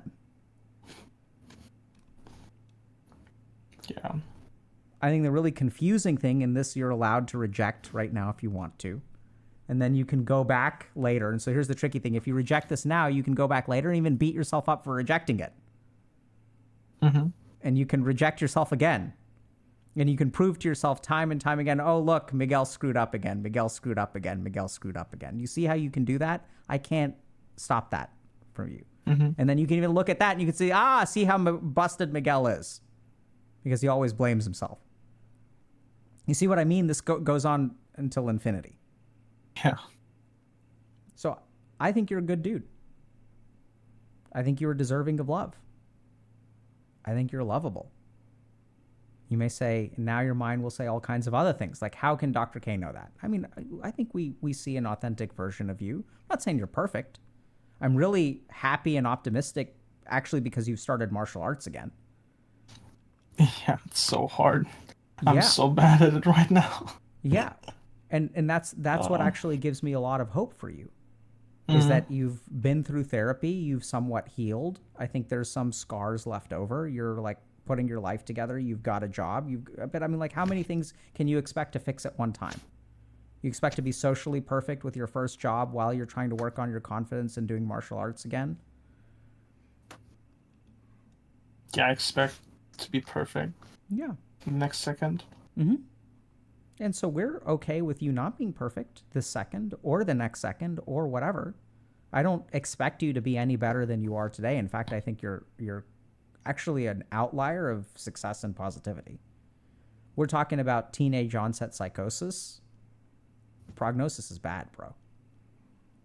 But for the Yeah, fact that's that what I've been told too. yeah, But you see, I kind of pretended my way to becoming healthy again too. That's what I actually like to believe. Yeah, I've also been told that I would actually never really heal. There is always an underlying danger of me relapsing into an episode again, and that a lot of people like don't have good lives after that diagnosis. But I just kind of pretended to become healthy again. Make the placebo work, I guess. I don't know. Um, yeah. Yeah, and that's what I think is like truly amazing. That I that pretending is good after all. Not that pretended. I don't care what you have to do, but the fact is you've progressed. That's a fact. You graduated from college. You No, got I a job. didn't. No, no, Oh, no. you I didn't? didn't. Okay, No, well, no, no. I just went to college, but okay. I didn't graduate. No. I just decided to do a job. Okay. So you chose to work, right? And it sounds like you're a fun dude. Like you've got some cool stuff in your background. Among Us, Am I? chess, board games. Yeah. It sounds like if you let people hang out with you, I mean, those are all team games too. You can't do those on your own. It's not a Rubik's Cube you've got back there. It's not that I don't have any friends, actually.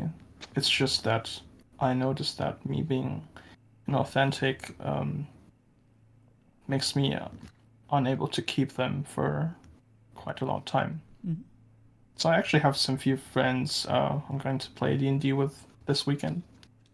I'm excited about that. I used to have a lot of friends I used to play Andor with a few years back, and I don't know where they are right now. And it's probably going to be the same with my D&D friends in a few years. But for now, that's okay, I guess. Yeah. At least it's something. I respect you for working on it. And I sort of hear it's so interesting because I hear a lot of progress and I hear that fatalistic part, right? It'll be that way in a couple of years. But that too, like, there are lots of reasons why a D&D group falls apart that have nothing to do with your value as a human being. I Because mean, sure, yeah. D&D groups fall apart all the time because people move on, people play different games, they get bored of D&D, which is a rarity, right? But like people get busy, people start dating, people start getting busier jobs, people start gaming in other ways. So I think going forward, just here's what if I can leave you with one thing, Miguel, it's don't give in to the discomfort of people accepting you. So do you get that? This is the hard thing, is when people accept you, how are you going to feel? Yeah. Depends, but mostly weird.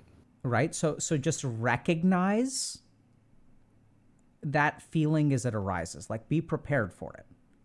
Right? You may have even felt it partially today, but I mean, like just recognize that like it's going to feel weird like when people like try to accept me or think I'm worth something. And you don't have to give in to it, which once again, you have to be careful about, because if you do give in to it, then you can blame yourself, reinforce your low self-worth. Like you can always make it your fault and you can always have done better. Does that make sense? So you got to be super careful about that. And even if you give into it, that's okay too. Like you're not perfect because you've been giving into it for a long time. It's served you really well. It's protected other people. It's made your parents happy. It's made the priest happy. It's made all kinds of people happy. But you're a good dude. It's okay to be a good dude. You don't have to be scared of it. It's okay to be scared of it. So whatsoever you are is like okay. Okay. I will reflect on that later. How do you feel about meditating today?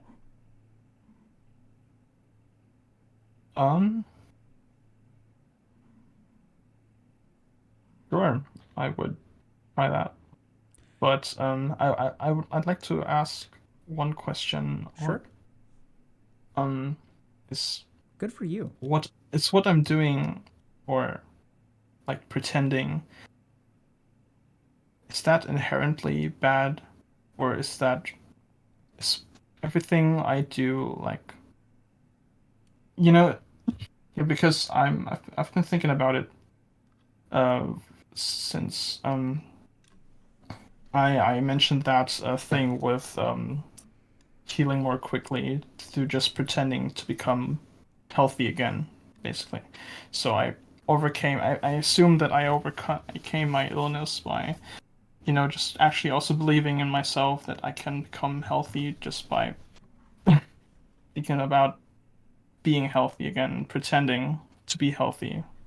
Um, I don't know. I'm not about to formulate this, but it seems that things that I've done until now, may have been kind of bad. I guess they kind of worked in some way, you know. So I tend when I solve a problem, I tend to dive into extremes. So when I say, okay, I'm going to stop pretending now, I'm going to be not fake anymore, I'm going to become more authentic, I tend to just go to the other extreme. And I'm worried that I may lose something valuable by not pretending anymore, whatever that value may be. So it's a beautiful question. Let's start by understanding our terms. When you say, I can be healthy again, that's the thought in your head? Yeah, it was. Okay. For What that makes you time. call that pretending? Because I was not healthy at that time. No, absolutely not. I Sure. was quite ill. So were Yeah. you saying to yourself, I am not ill? Or were you saying to yourself, I can be healthy again? Well, I thought those were polar opposites, so I'm not sure. Saying I'm not ill or I'm healthy is there's a difference, maybe. There's a huge difference. So I Okay. think one of the really confusing things is that, bro, you are confusing pretending with belief or faith. Okay. Those are like really big things. And if you call belief in yourself pretending, that explains a lot. Okay. So, could you elaborate for me? Yeah. So I'm not so really sure if I there so understand. let's talk about psychosis for a second, okay? So sometimes, I work with people Okay. with psychosis. And sometimes they do not believe that they are psychotic. Okay. Okay? And sometimes they pretend they're not psychotic. So pretending is acting in a way that is contrary to what exists in this moment. I do not think that is I do not think that is healthy. So I think pretending that a problem does not exist is not healthy. But I don't think what you did is pretending. It sounds to me like you believed you could get better when other people told you that it may not happen. And you worked towards a goal that may have been foolish, which is very different from denying. And I think that's the reason it worked. So it's very different from denying the present. There's a huge difference between you being sick today and believing that you can get better and believing you are better today and that you're not sick. Okay. So believing that you're fine when you're fucked up doesn't help. That's called denial. Doesn't fix problems. What you did is exactly what you should do and what everyone should do is accept that you're not in a good space today and believe that just because you're screwed today does not mean you're screwed tomorrow. That you as a human being have the power to exert some change and control over your life. And this is where I think a lot of people are like, if I believe I can get better, is that the placebo? But placebo is real. Somewhere along the way, we started to think that psychology is not real. No, it's real. Like, it has statistically significant benefits. It doesn't mean that the mind is not fake, right? Like, the mind has all kinds of cascading effects on your immune system, on your brain, on your autonomic nervous system. Everything is like connected. So for you to believe that you can get better, I think you should continue doing that. I don't think it's pretending. I think it's acknowledging that, hey, things aren't perfect now and I can do better tomorrow. I believe in myself. And I think somewhere, like, I would call what you're doing not pretending. I would call it believing in yourself. Which maybe I'm wrong. Maybe you really are pretending. But pretending usually means that I am already better. I'm not truly sick. And I didn't hear you say that. I didn't say it, no. Did you believe that? There were, you know, yeah, well, there were times, for the last few months of therapy there where I just thought, okay, yeah, I'm just here to be here, actually already fine, and, you know, just staying here for the ride. Yeah. I don't know. So I know it's wild, but sometimes people get better in therapy. And they actually can stop earlier than they do. Right? But like I think you did the right thing there, which is like make sure you're okay. Does that make sense? Like just because you Yeah. feel better in therapy doesn't mean you're tricking yourself towards the end of therapy. It means that it worked and you are better. That's the whole Yeah, point. okay. Yeah, sure. But there's so much doubt in your mind that like you can't even see like progress becomes pretending. You're not pretending, you're actually better. It's possible. Okay. It's the point. And you've put in a lot of effort, right? Sounds like you were on medication at some point, you were in a hospital at some point, you did therapy, you started doing martial arts again, you found a job, you're even working on social stuff. Did you screw up? Sure. Can you get better? What do you think, Miguel? I Now, can. huh? I can? Are you I can living do up to that. expectations or do you believe it? No, I don't. Yeah. I don't know. Yeah, okay, good, right? See, we caught you out on your bullshit. Here you are at the end of an interview with Dr. K. Miguel, can you get better? And you're like, oh shit, this is the part where I say, yeah, I can get better. No, Yeah. we're not going to trick us. You've been way too authentic with us already. We're not going to fall for your bullshit. And I'm going to Okay. say that's okay. It's okay for you to doubt. I think it's really healthy. That's you being authentic. And I think that Okay. working through that doubt instead of pretending that it's not there. And if you say, hey, I can't get better, I'm screwed, I'm never going to have friends, my D&D group will disappear after 3 years. I can't see the future. I don't know that that's the case. But I think the only mistake that you're making is that when things fall apart around you, you don't blame anyone except for yourself. Like I mean, D&D groups fall apart. It's the natural history of D&D groups. The number of D&D groups that started when they were like, when people were like in the 70s, when people were playing D&D that are still around, they're very few. Lifespan's like a couple of years. So I think it's okay for you to not believe that you can get better. That's cool, man. We're still going to have faith in you. I still think you're going to get better. Because I think you're doing good, dude. Like, I think there's a lot of objective information that you've shared with us. I'm assuming it's objective. That you're working and you have a D&D group and you're starting to do martial arts again. And like you went through therapy. It sounds like you also recognize what the warning signs are and that if you need it again, you'll get it again. So those are all good things to me. How does that sound to you? No lying. I actually feel like it's okay for now. But seems like may fall apart again without me noticing. Mm-hmm. Yeah. Yeah. Yeah. I think that's how it is. I think you are right. And the cool thing is, if you were aware it could fall apart without noticing, what does that do to the chances of it falling apart? Can you repeat that again? So you're worried that it could fall apart without noticing, right? Mm-hmm.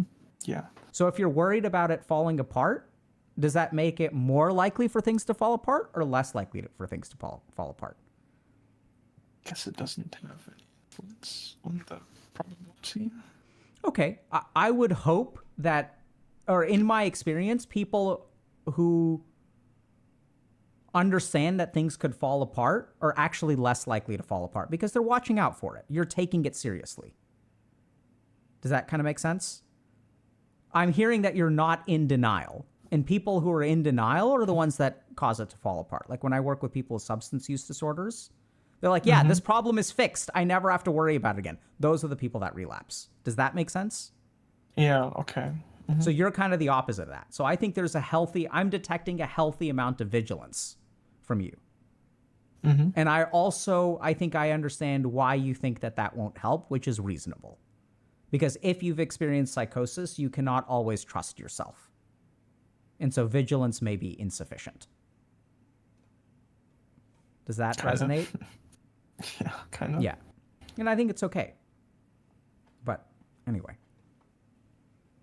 Was that other questions?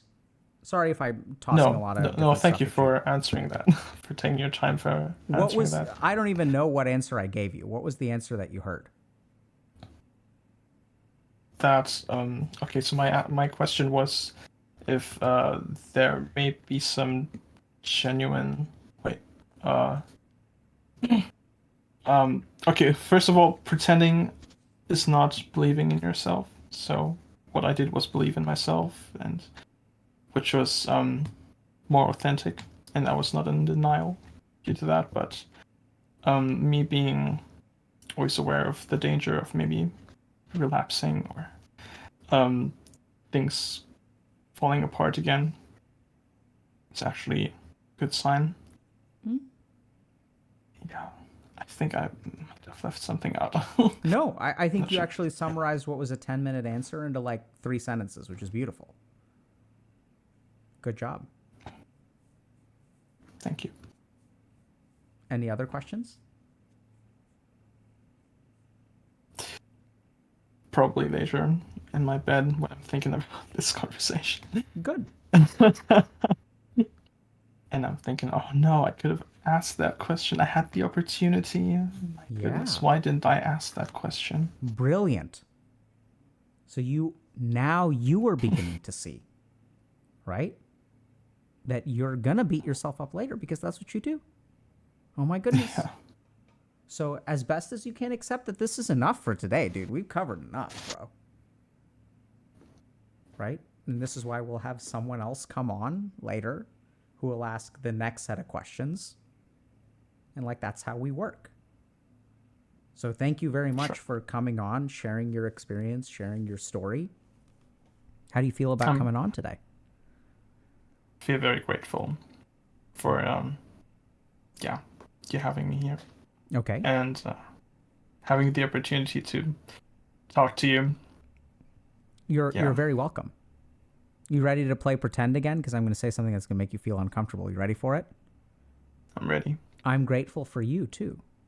I'm grateful that you came on and shared your story, which has embarrassing components to it. You shared a lot of vulnerability. You didn't have everything figured out, and you kind of stumbled through some words and didn't know how to answer some questions. And I'm grateful for all of that. I'm grateful that we didn't get some kind of finished, perfect product. Because if that's what we got, that wouldn't help anyone. There are tons of influencers out there who pretend to be finished products and say, hey, look at how finished I am. Do what I do, and you can be finished too. This is what actually helps people. You are actually what helps people. Is because the experiences of people out there are confused.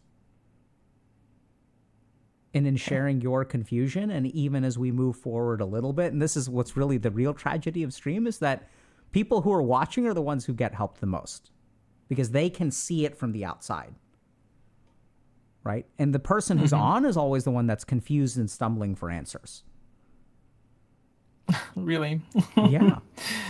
But even if that's the case, I might have been helped a lot before, watching other people talk to you. I mean, I hope that you've been helped, and I hope you were helped today. But I'm grateful to you for being willing to come on and sharing this part of your life. That's how we work. Is people like you come on and they help thousands, tens of thousands, hundreds of thousands, millions of people. But that may be hard for you to accept, which is okay. Doesn't change the impact that you make. You can pretend that it doesn't help people. You can do that if that helps you feel better. I think it's still more the impact you make. I don't know. Sure. Is it more comfortable for you to think that I'm making more of an impact than you are? Yes. Okay, sure. Yes. Sure. I think you're contributing way more than me. No. Uh, yeah. Okay, that's okay. You're doing some, right? I'm here. Yeah. So that's enough. Yeah. Okay. How do you feel about meditating? Yay, nay? You Yay. don't have to. No, yay. Yay. Okay. I had a meditation. Let me just think of it. It slipped my mind.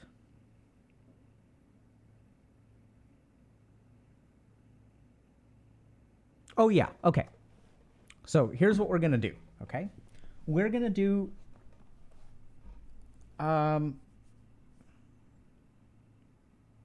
Okay. So we're going to do a pretty. Have you had any experience with meditation? No, I Okay. always skipped that part. Cool. Totally fine. Most people do. So what I want to sort of share with you is essentially like a technique to help you practice tolerance of negative stuff. Okay? And the specific scenario that I'm envisioning is at some point someone is going to send you some kind of positive signal.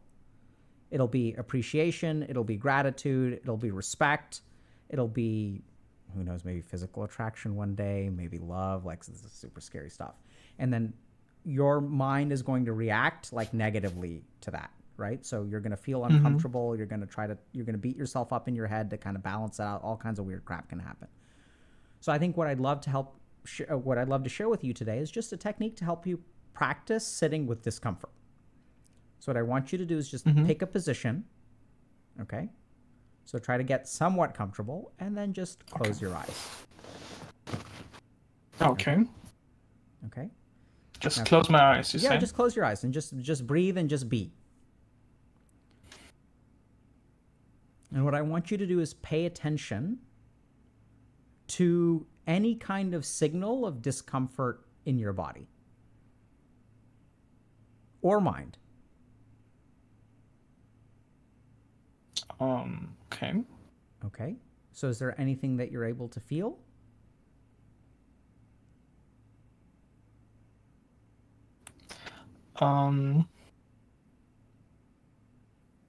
Feeling quite comfortable right now.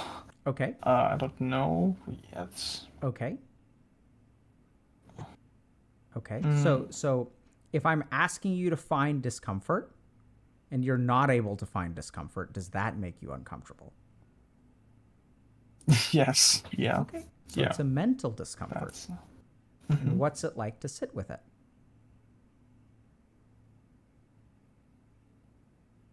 I don't know. I think it's just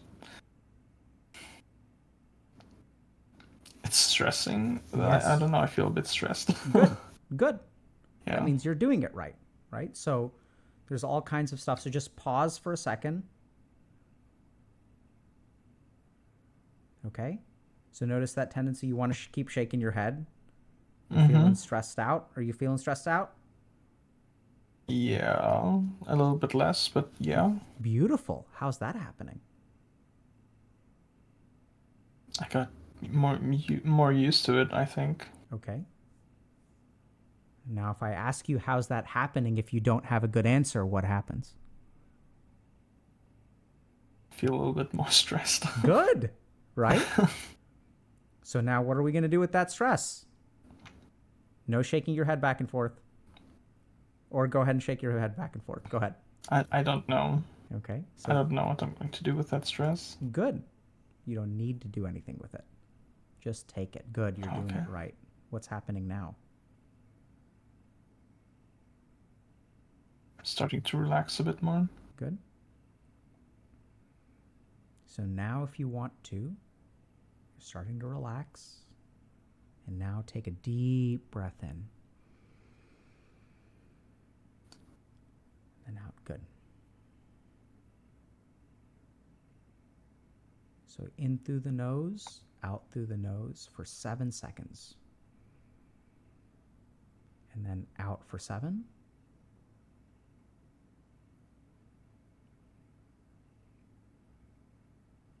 Then in. Up to 7. And then out for 7.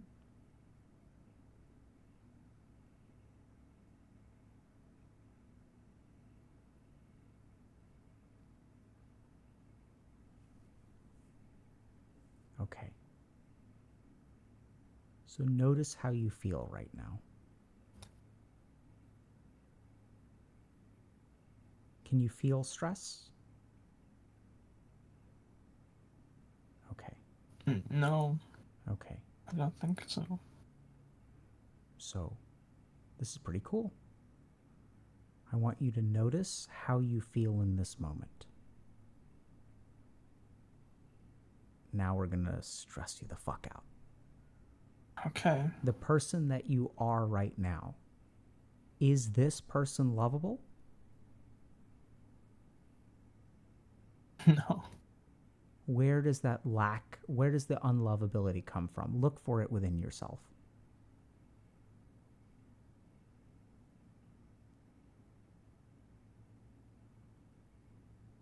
Just me not being good enough. So where does that Yeah. exist within you? Is it in your hands? It is in your arms? Is it in your face? Where is that?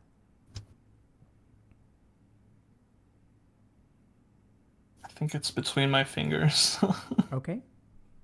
Yeah. So now I want you to just breathe. So notice that discomfort, that fear, and now we're going to return to 7 breaths. 7-second breaths, sorry. So breathe in. And out for 7, good.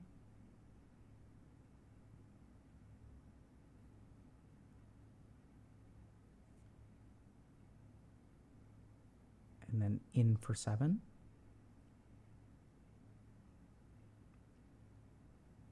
And out for 7.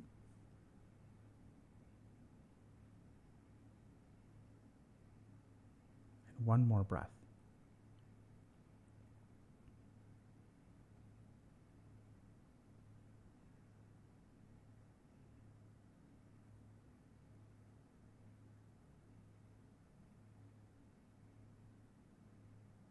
How do you feel in this moment?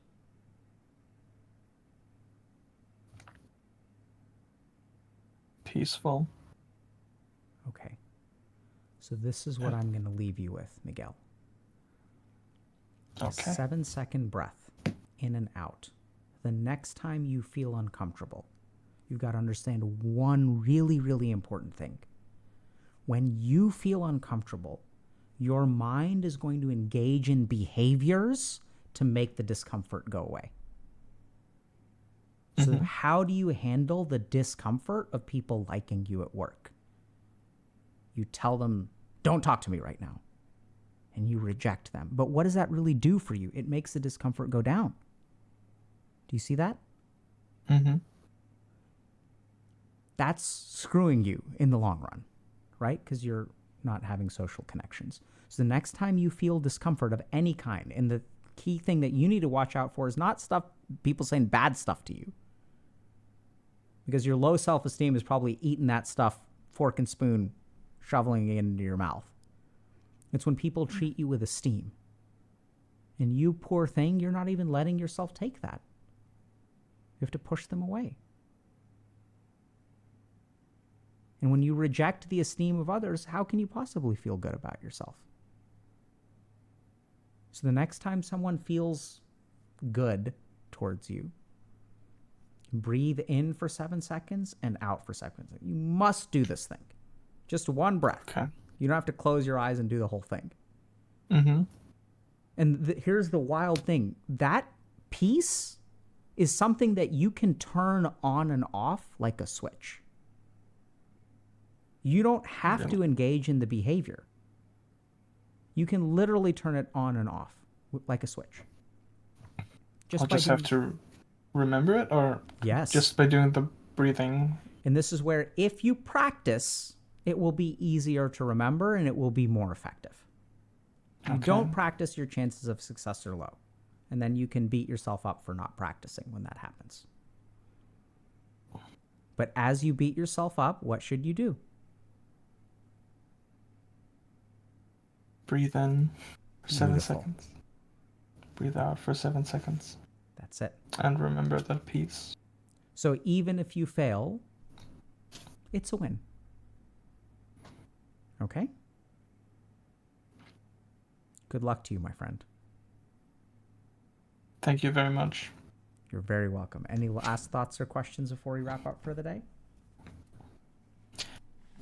Um, Maybe I just want to say that I'm really grateful for the work you do, and I've been watching you for years. I've always like fantasized about being one of the viewers you actually talk to. So, um, yeah, thank you for doing what you do, for helping You're others. you're very welcome, and thank you for being a part of it. We couldn't do it without you, literally. So you're welcome, and good luck, dude. Thank you. Adios. Alrighty.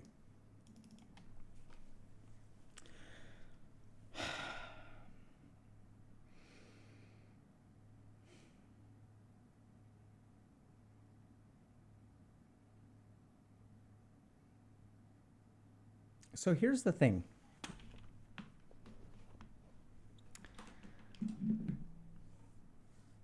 So there's a lot that we covered today. The one thing towards the end that I want y'all to take away, if we look at meditation, and even if we look at yoga, okay? Meditation is scientifically effective for all mental illnesses. I think I can say all. Most of the major ones. There are studies now in mood disorders, anxiety disorders, psychotic disorders, substance use disorders, addictive disorders, narcissism, personality disorders. Like, so it works for just about everything. And this is weird. Why? Right? How is that possible? Because in the West, the way that we think about it is if you have a particular problem of the mind, there is a particular treatment for a particular pathology. If you've got a personality disorder, the treatments for a mood disorder will not work for you. It doesn't translate one-to-one. Why? Because it's different problems. So how is it that meditation works for them all? So all of these problems exist within the mind, right? It's what is the pathology within the mind? In what way is the mind busted? If it's busted in one way, you wind up with an anxiety disorder. If it's busted in another way, you wind up with a mood disorder. If it's busted in a third way, it's a personality disorder. But they are all pathologies of the mind. So the reason that meditation helps with all of them is because meditation transcends mind entirely.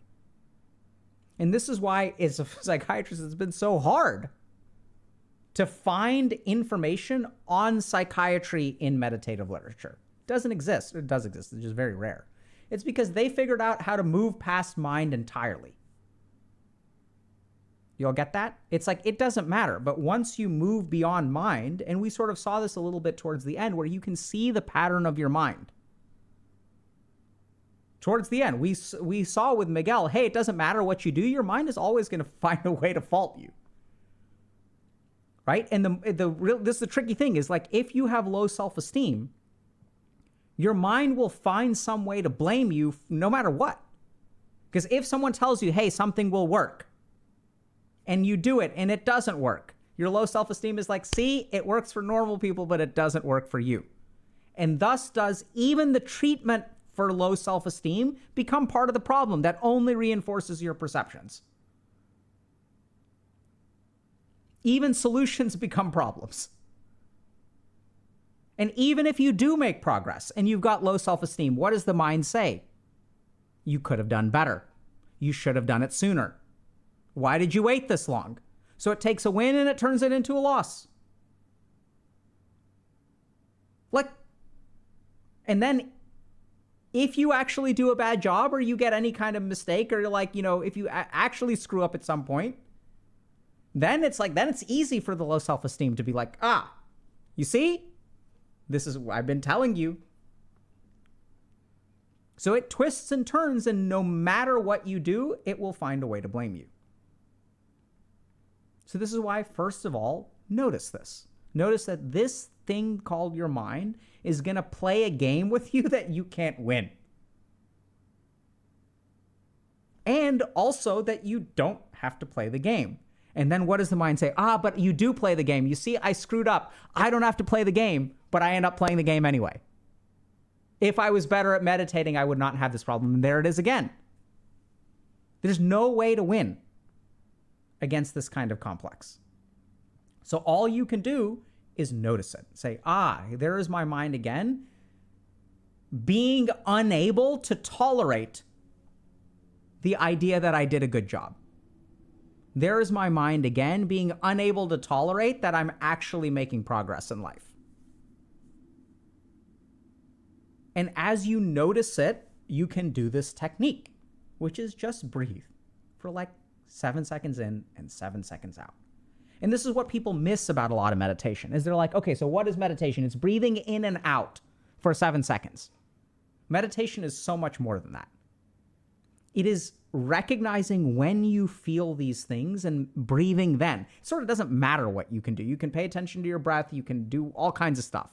The technique in that moment is not the important thing. The important thing is when you recognize what is going on and when you employ the technique. That is when the real therapeutic value kicks in. Because you will short circuit that thought process. As you short circuit that thought process, which will only lead to one place, then you lose that momentum in the mind. And as you lose that momentum again and again and again and again, something bizarre and magical will happen. Your mind will stop thinking that way because you have not fed it. When you short circuit the self-esteem thoughts, the negative self-esteem thoughts, enough times with meditation, they will start to wither away. Because how do thoughts grow in the mind? The stuff that we feed.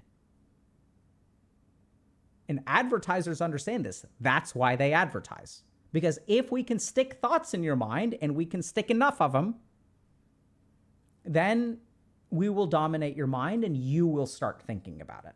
And once you start thinking about it, then you will pull out your wallet. When you can't stop thinking about it, you will pull out your wallet, right? And game designers understand this really well. They're going to give out beta keys and early access to all the top streamers. Because when they do it, everyone is playing it. And when everyone is playing it, your mind is bombarded with these thoughts. And then it will control your actions. So how do you remove a thought from your mind, especially one as simple as self-esteem? This is the beautiful thing about yoga and meditation, is it doesn't matter what the thought is, the process of removal is still the same. Whether you're uprooting a peach tree or a weed, that may require more effort because one is more entrenched, because it's been watered and grown and the roots have become deeper. But it doesn't matter what the plant is, the process of removal is the same.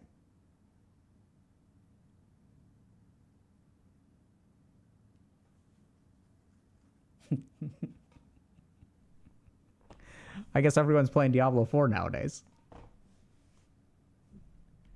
Right? So short circuit with this simple technique. And this is where people will ask, like, oh, what does this technique do? It doesn't do much unless you use it in the right way.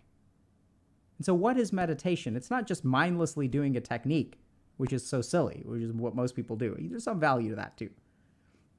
But employ it at the right time.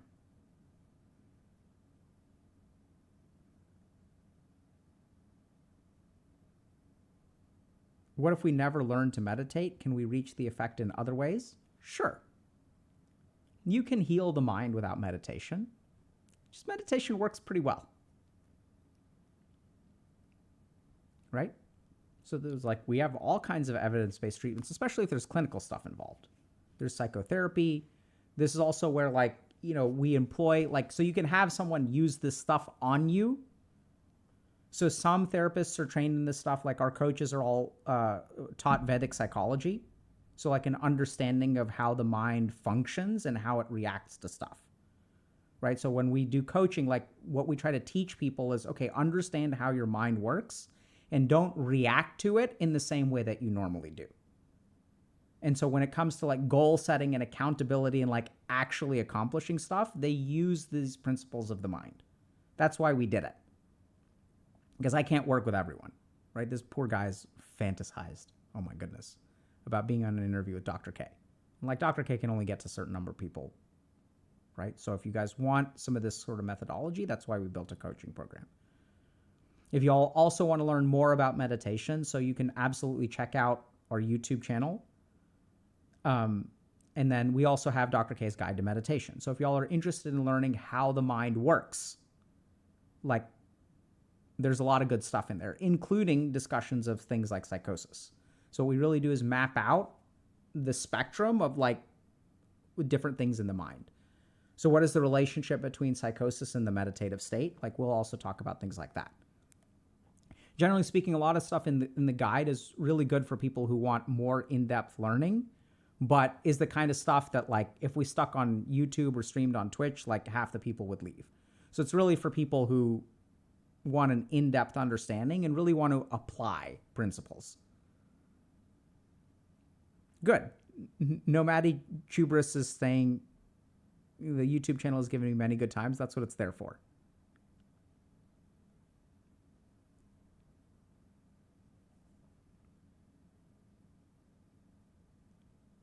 Good night, Kablooey04.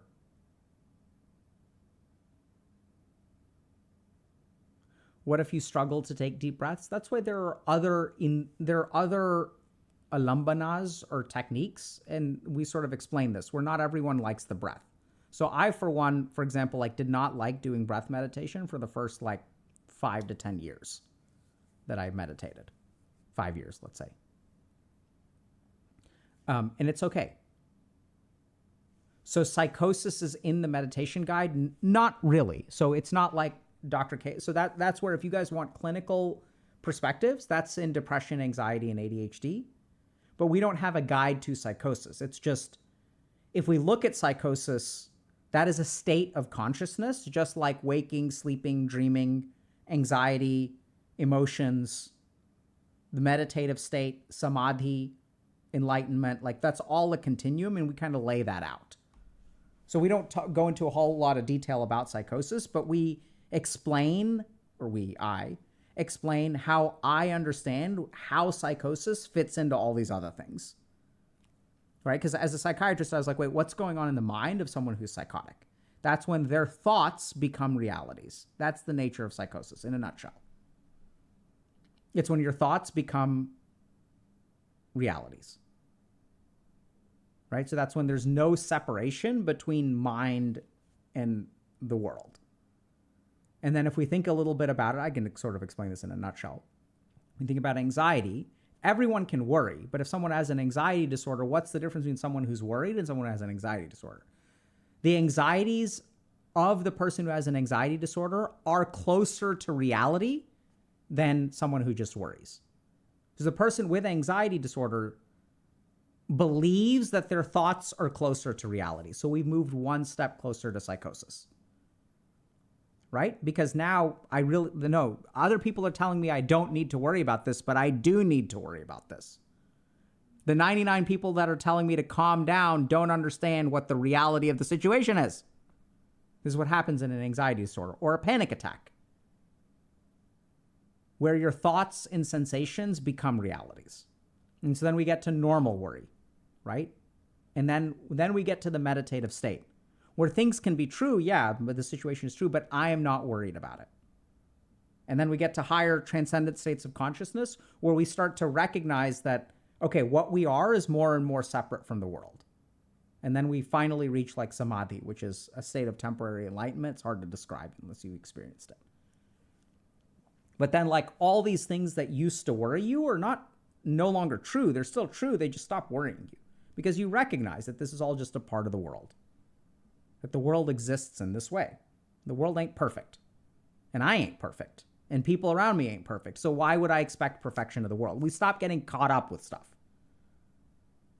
It's like, I'm going to do the best that I can, but I can't guarantee that someone will love me or I'll get this job or anything like that. So I'm going to just put forth 100% effort. And if it doesn't happen, I did the best that I could. There's nothing more that I could have done. There's no reason being upset about it. Does that make sense?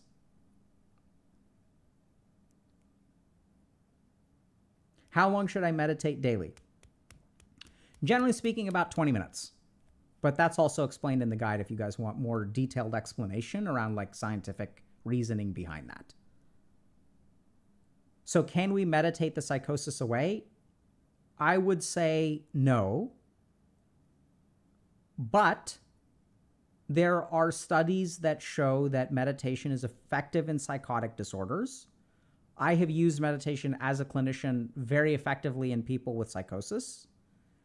And there are also studies that show that meditation, if done incorrectly, can induce psychosis. So I would not use meditation as a treatment for active psychosis. I would use it as part of a treatment program for psychosis. I do not think it is a safe plan to try to meditate the psychosis away.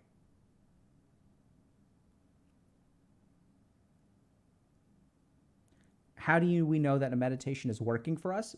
How you feel is one answer. But then the second thing to remember is that sometimes even if meditation is doesn't feel good, it still could be working. And I'll just illustrate this with a really quick example, okay? So if my mind has difficulty focusing, so let's talk about a meditation for ADHD, for example. So if my mind has difficulty focusing, and what that means is that my mind wanders away. I'm trying to focus on the breath, but I keep on thinking about something else. And then over a 20-minute meditation, I don't enter any kind of state. I'm spending the whole time wrestling with my mind to bring it back to the nose. So it feels like the meditation is a failure. Not a failure at all. You're actually crushing it. Because what you are doing in that moment is literally strengthening your frontal lobes. So our mind has a muscle, the frontal lobes, that restrain our thoughts and bring them to where we want. And each time your mind wanders and you bring it back, that's essentially a push-up that your mind is doing. It's a push-up for your frontal lobes. So even if your mind is wandering a lot and you're bringing it back 10 times, 15 times, 30 times, 50 times, that's your mind doing 50 push-ups. And so literally you are entraining your ability to focus. Classic tech says brain gains 100%. And so if you look at something like ADHD, that's where there's a lot of specificity that gets lost in mindfulness. But when you're someone with ADHD, your mind isn't going to be able to focus and you're going to meditate. It's going to feel exhausting. It's just like when you start working out. It doesn't feel good to work out. It feels tiring and exhausting, which means that it's working. Right? And the harder you push, the more swole you're going to get. So I know there are people out there who will sell brain swole supplements, and maybe we'll join the market one day. But the real brain swole supplement, the real way to swole your brain is not through supplements. It's through meditation. This is making me motivated to meditate. That's why we talk about this. People don't understand what meditation really is. Everyone thinks they're doing it wrong. Even if you're doing it wrong, you're doing it right.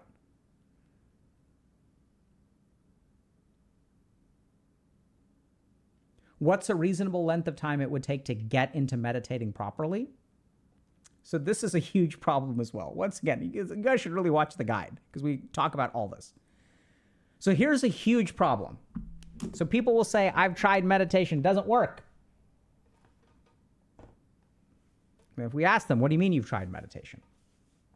Here's what happens. I went to a meditation class and I had a teacher. And the teacher taught me meditation, and they're certified. Hell, they're even a monk. They've spent 30 years meditating. They're experts in meditation. It doesn't work for me. I must be bad at meditating. So here's what I learned. You're not bad at meditating. You're just bad at meditating their way. And how many meditation teachers do you know, or classes have you been in, where someone said, actually, you know what? You have a unique cognitive fingerprint, and our method of meditation is not designed for your mind.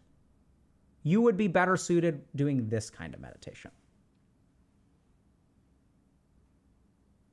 This is like saying, okay, like, how long does it take for me to love spaghetti? And it's like, well, for some people, they love it right away. But some people can go to an Italian restaurant every single day and eat spaghetti every single day, and they'll never like it. So if you go into a restaurant, you eat spaghetti and you don't like it, should you try to acquire a taste for a few weeks? Sure. But you should also acknowledge that spaghetti ain't for everyone. And just like tastes are unique, Shocking, right? Because tastes are based on neurons and brains and stuff like that. Turns out meditation styles are also unique. And this is what I learned. Like when I studied a dozen different meditation traditions. Done Buddhist meditation, tantric meditation, different kinds of yogic meditation, kundalini, like astral travel, like branded meditations, mantra meditation, this kind of trademarked meditation that costs $6,000 to learn. Some meditation from some random dude who's like living in a village somewhere in the Himalayas. And what I learned is that not all meditations work for all people. So how long does it take? I'd say give it a shot. I'd say give it like a month or two. But if meditation is not working for you, the right thing to do is to ask someone for help, like especially a teacher. And if the teacher can't help you, that's not a problem for you, that's a problem for the teacher. Does that make sense?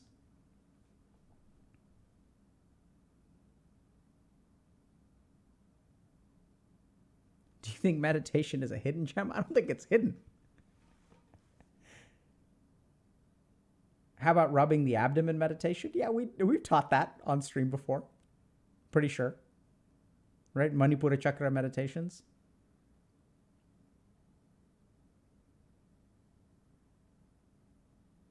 Yeah, Chris Tower is saying, when I meditate, I focus on something in the mind.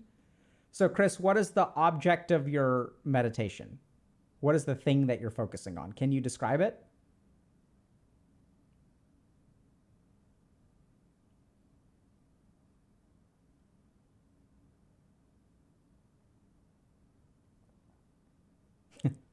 His waifu. GG, get wrecked.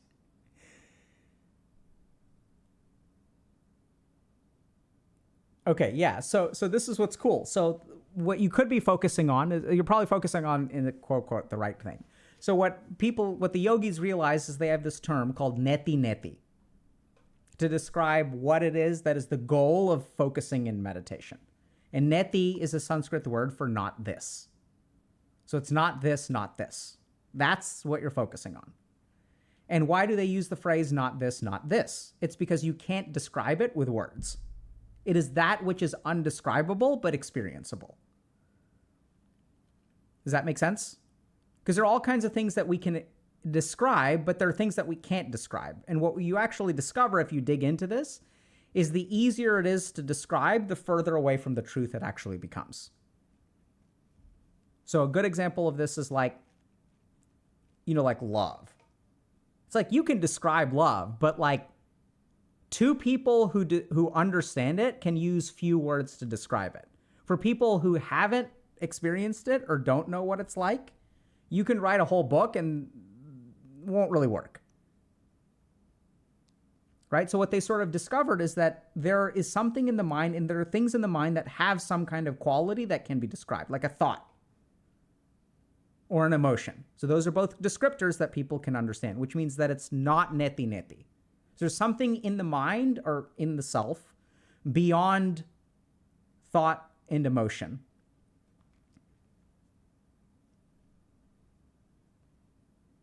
Is meditation recommended when tired? If you're trying to do a meditation to boost your energy, absolutely.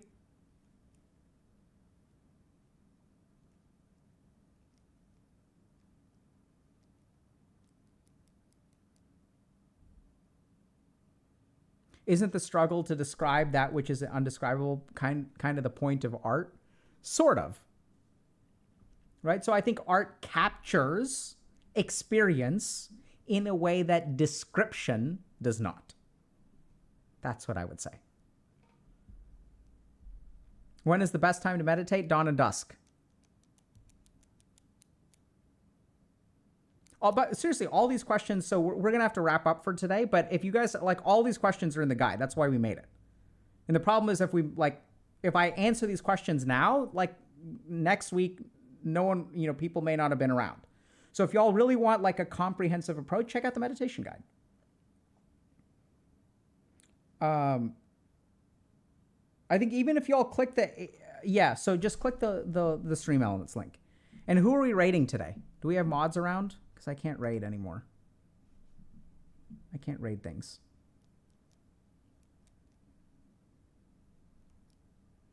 Anyone?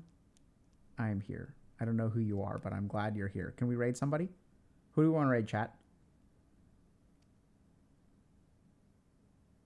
Thanks for the sub. Courage always. Have fun with YouTube. Avik Fet.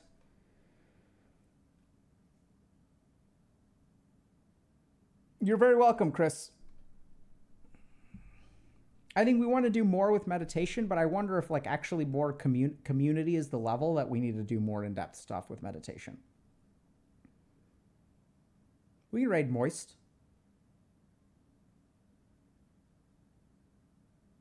Zentrea, whoever. Just pick someone. Seth Drums, whatever.